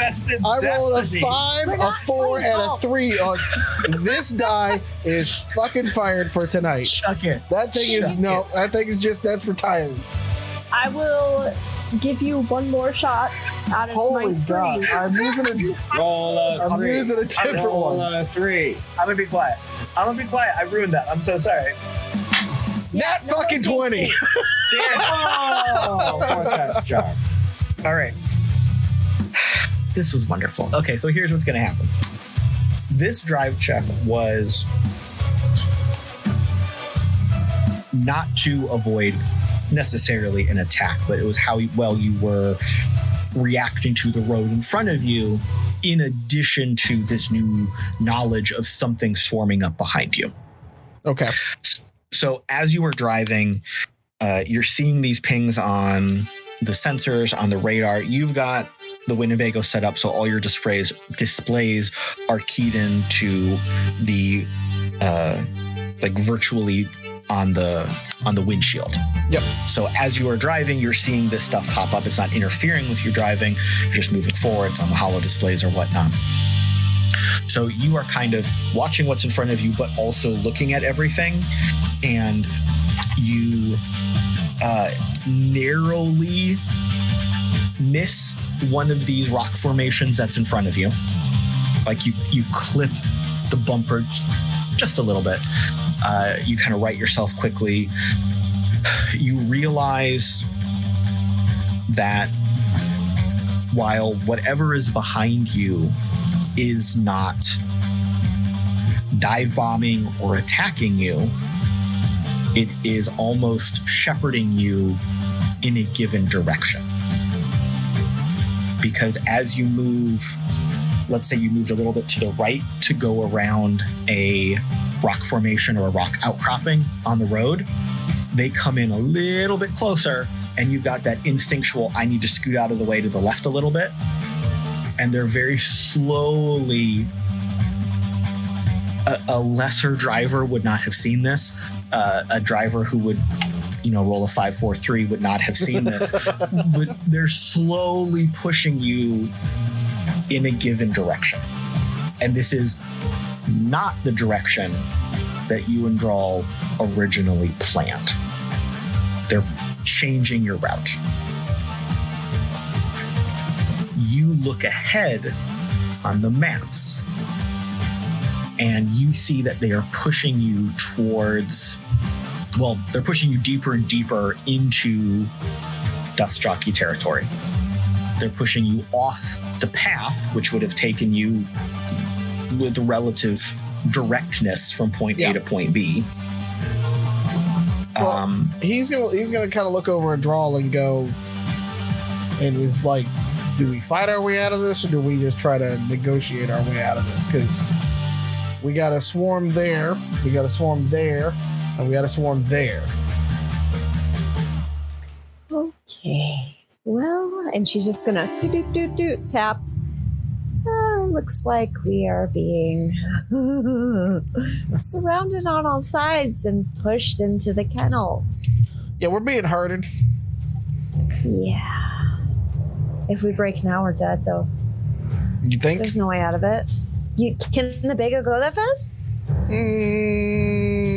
I don't think so, babe. Yeah.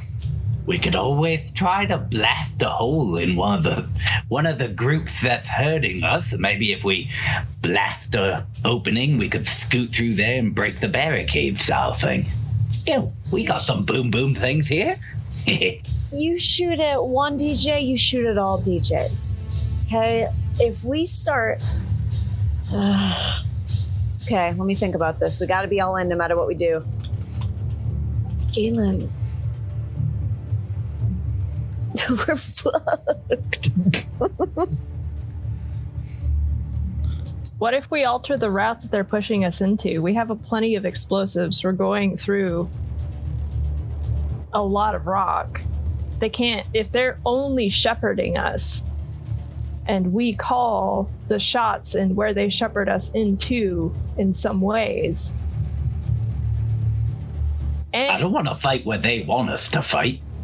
Exactly. And if we make it so that we have our own spot, right? If they corner us into something that we've already created, we'll already have reason to attack the drones because they'll have already started to attack us. We gonna fight that many drones? Well, we can't go back to home base and deal with all the guys there, can we? Yeah, I heard some things about their boss. Also, they stank. Do you think they would really take us to home base? Well, they're Or going like to take an us to outpost. our base. Yeah. Whether that's killing base, home base, tea tree, I don't care what. They're taking us somewhere we don't want to go. Galen regardless mutters. of what ace it is. Galen mutters under his voice. Now would be a really good time for that EMP thingy. Did you say? Yeah, I would fucking think of that. We might as well try. I have some. They're on arrows. Just gonna look at you. So let's do it. Okay. What's the range on those? I don't mean the arrows, I mean the EMP. And he glances over at Argos. They're gonna be airborne. You know how like when they do those missiles, where if they explode up in the sky, they don't hurt nearly as much of the population beneath them. Yeah. I love this plan. Yeah. Fuck it, go Hawkeye on their ass. Let's go. All right. We Yeah, got no options. y'all are still driving, full steam ahead. What are we gonna do? Well, I guess I'm gonna pop up out of the vent on the roof of the Winnebago, and I'm Do it. gonna get a kiss from a cat. Sorry. Kiss for good luck. Yeah. Good luck. I'm gonna pop up out of the vent, kind of like shimmy my shoulders out, pull the bow out, get some of the arrows, and then I'm gonna So real quick as you're taking aim. Mm-hmm. So you shimmy out of this vent, and it's not like it's a vent. This is one of the doors, like a roof access door. You're this is supposed to allow you access. This is not like you're jury rigging this. I feel like though you're standing on top of the kitchen table and like you slid the door open instead of getting the root. Like there's a ladder right there, but you definitely just like scrambled up on top of the table. You're so excited to do this. You got your bow. You're like maybe halfway out up to your waist. Your arms are clear. You're starting to pull an arrow back.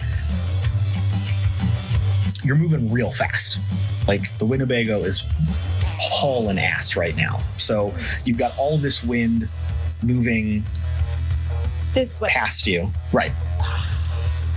So it takes you a second to kind of orient yourself and adjust to what's going on. Move those goggles down. Yep. Yeah.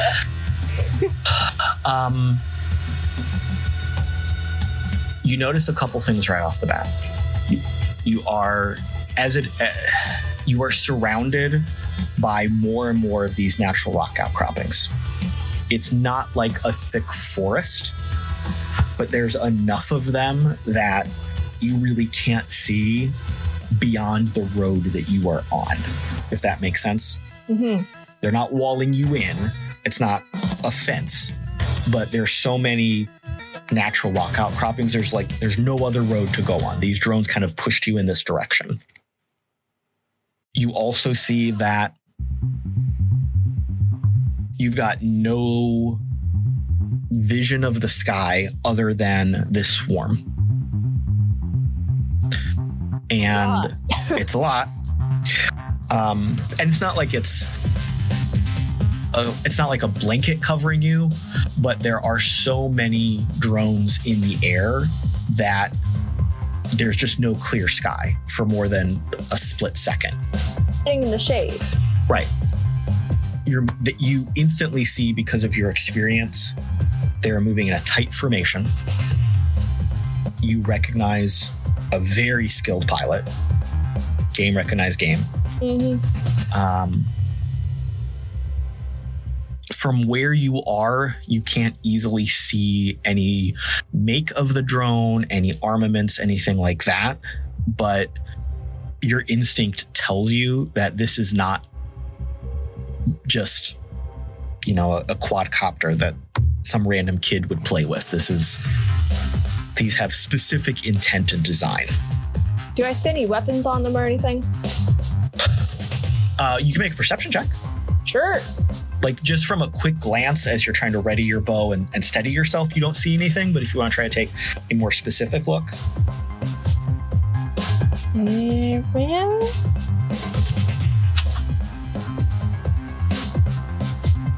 So apparently everybody's dice is being mean because I got a 6. Let me go ahead and click on one of these rerolls for you, right? Right?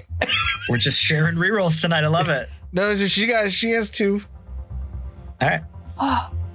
Oh, beautiful. I got an 18.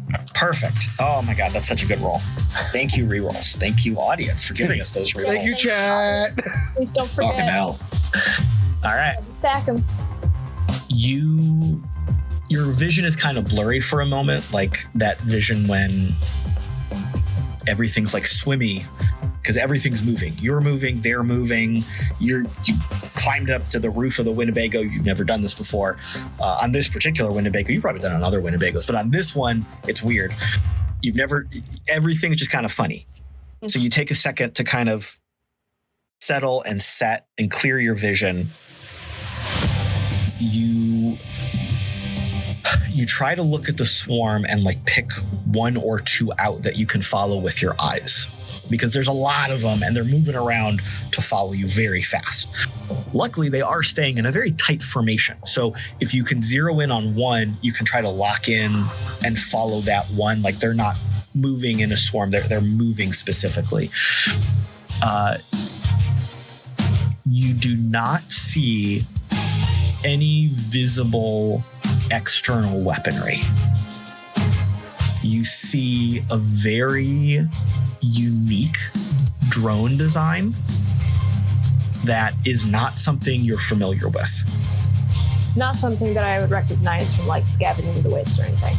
No. Okay. Your gut tells you this is a custom job. Uh-huh.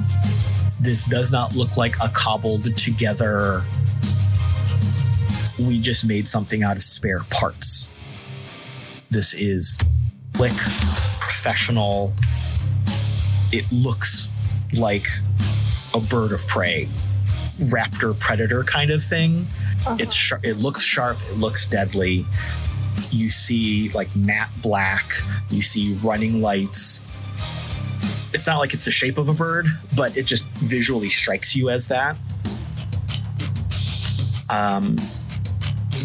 You also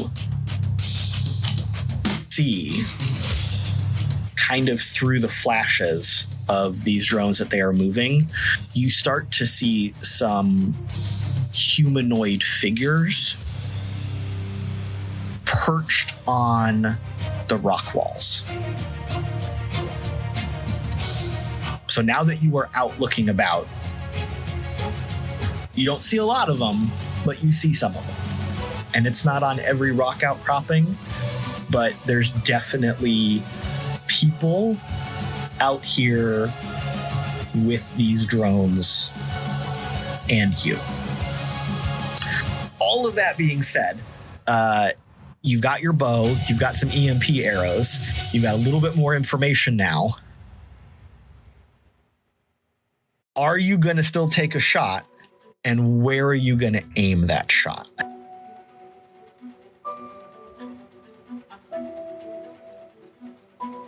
Upon assessing the situation, I'm going to pop my head back down.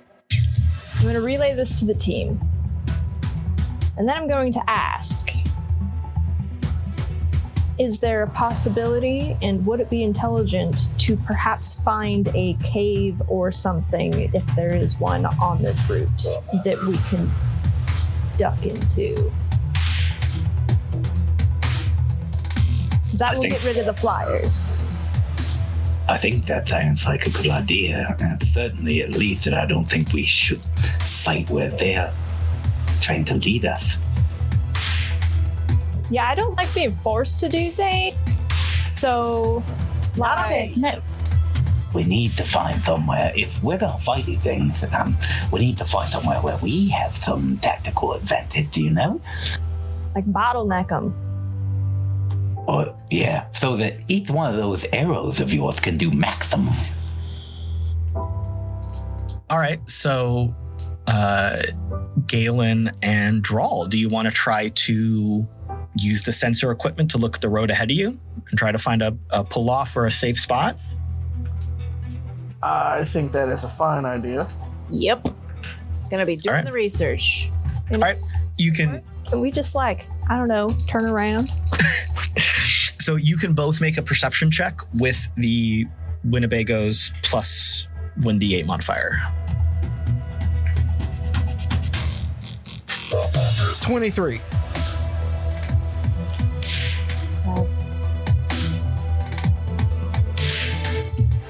The tiny dice is good to me tonight.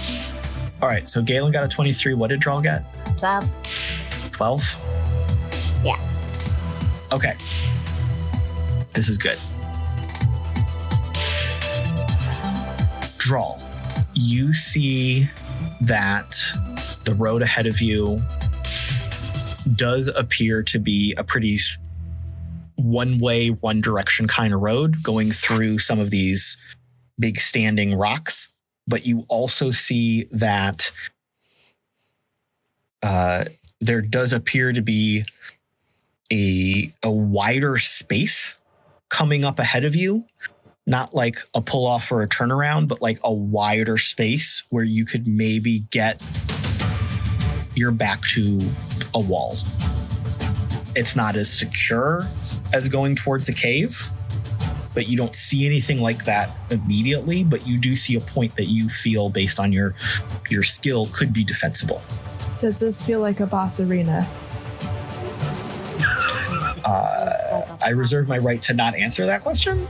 Suspicious pocket. Are there a bunch of health potions just right outside of here? Is there a well right before we go in? Please, is there a healing? Are there healing? Okay, so Drall is not ideal, but Galen, I think right over there is going to be our best bet. I can't find any nooks in the wall, but I found a pocket. So I think that's going to be our best bet. Zoom into the pocket, stop, barrel out, and try to fortify as best we can. Because if they get us where they want us to go, we are so fucked. Galen, is that what you're going to do? I'm good with that plan for right now. Because at this moment, Galen's just been driving and he's going through all of the scenarios in his head, and he's impressed because this is exactly what he would have done back in the day. So, yeah. All right. So you also see this little pocket on the road that Drall has pointed out. You can very easily maneuver the Winnebago over there. You screech to a halt as much as a giant tour bus can screech to a halt. You come to a relatively quick stop for the size of your vehicle. And as you are stopping, you look up from the dashboard and you see a monstrosity walking towards you. Oh. You see a figure that is easily 10 feet tall. It appears to be, from a distance that you're at, a massive wall of metal. Think of it like a, I don't mean this ominously. Think of this like a giant tombstone. You know, it comes up and then. No. Sorry, I couldn't think of a better way to say that shape. I don't mean this ominously, but picture your death. So it's this big, like rectangular straight side, but that comes to a dome top. Is that better? You see it moving towards you. It almost seems like it is hovering across the ground, like moving very smoothly towards you. But then as it gets closer, it's still a ways off, but within visual range. It does this thing where the very smooth, silvery front, it flexes and shimmers, and you see it kind of expanding. Like you see these seams start to drop from the top and wind their way down. Visually, have you ever seen those videos where someone touches like an electric thingy to an art thingy and it makes those sparks and it courses down the metal? I'm not good at this in the moment. I don't know what that's called, but that cool art thingy, that's what this looks like. Electrolysis. Sure, thank you. So those like spark electric lines course down this thing. You see it slowly taking quasi-humanoid shape, like kind of big block. You see kind of like a big head, like the Juggernaut's helmet, but not really. You see these lines kind of like, oh, that's a torso. Oh, those are arms. Like, and then you see it like robot step forward kind of thing. And it starts walking towards you. Question. Does it say exterminate or delete? Neither. Okay. Does it say wog? Painted red. It would be good. Then it would not be walking, it would be running towards us. It does not communicate in any way. Cool. But it does start to move towards you in a very menacing fashion. I'm gonna shake Mox and Dog, like shoulders, like guys. And look! Mox was in the having seen this obvious huge thing, was in the process of trying to aim his rifle at it, only to be God damn it, I'm fucking trying. And I think in that moment of what is happening, we can end this episode with the anticipation of what's going to happen next time. How do we feel about that? Awesome. Everything is calm. Yep. All right. Dog's grinning. We're gonna die, and I'm so excited. So we will end there, pausing for next episode. Thank you, everyone in chat. Maybe you should plan to be here in 2 weeks to add some rerolls, because we're going to be starting combat with a giant If we rolled like today, we're going to need them. So use your channel points and give us some, please. And definitely stay tuned. Next week on the 15th of August, Chaos Incorporated will be right here.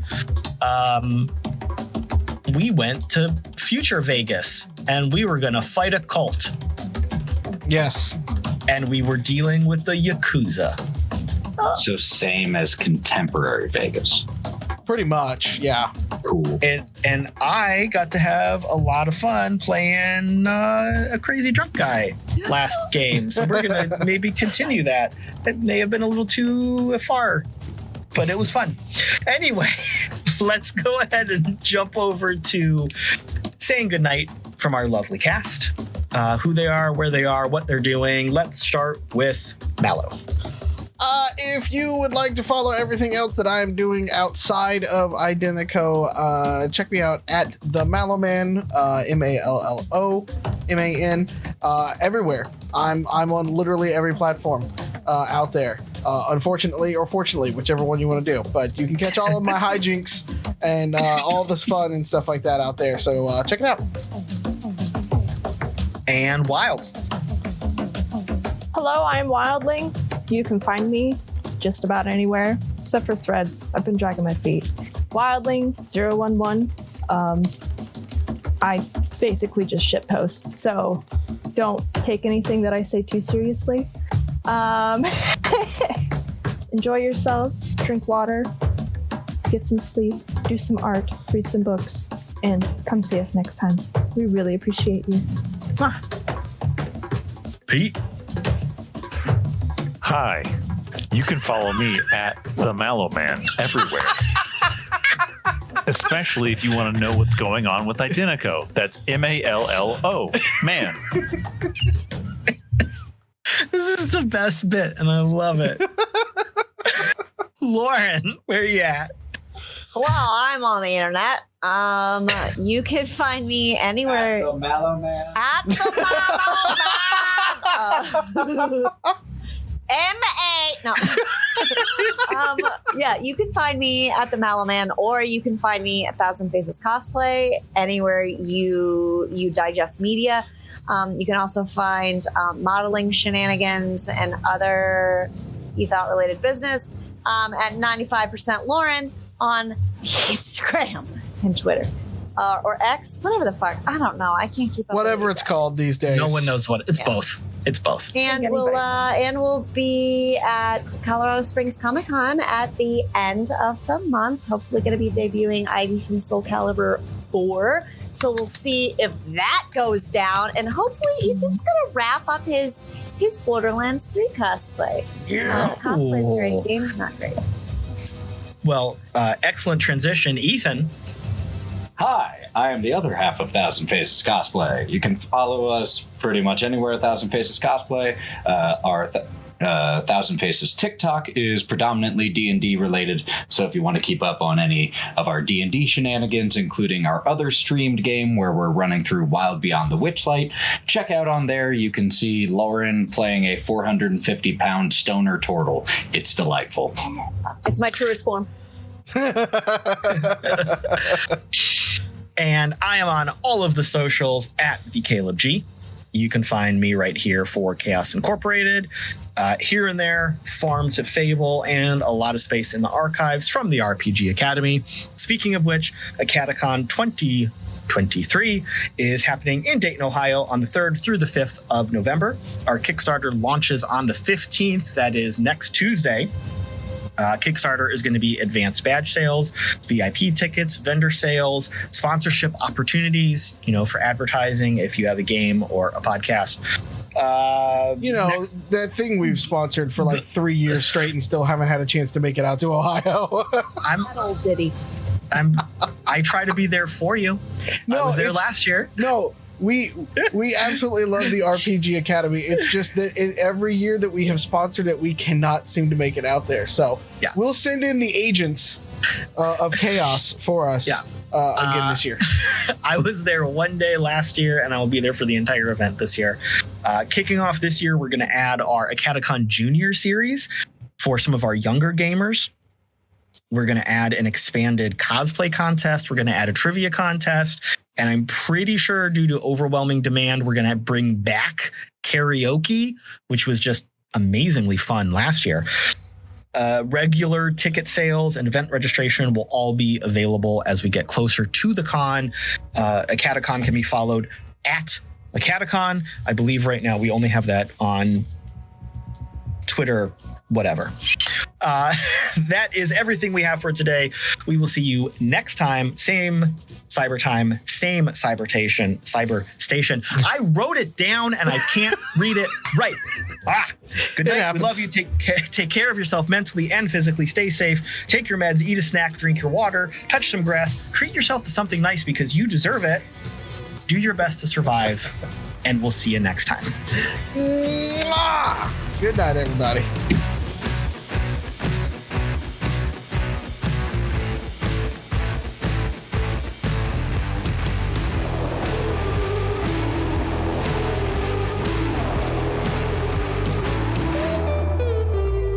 Neon Trails is Ethan as Mox, Lauren as Drall, Pete as Dog, Wild as Bee, me, Mallo, as Galen, and the Caleb G is our game runner.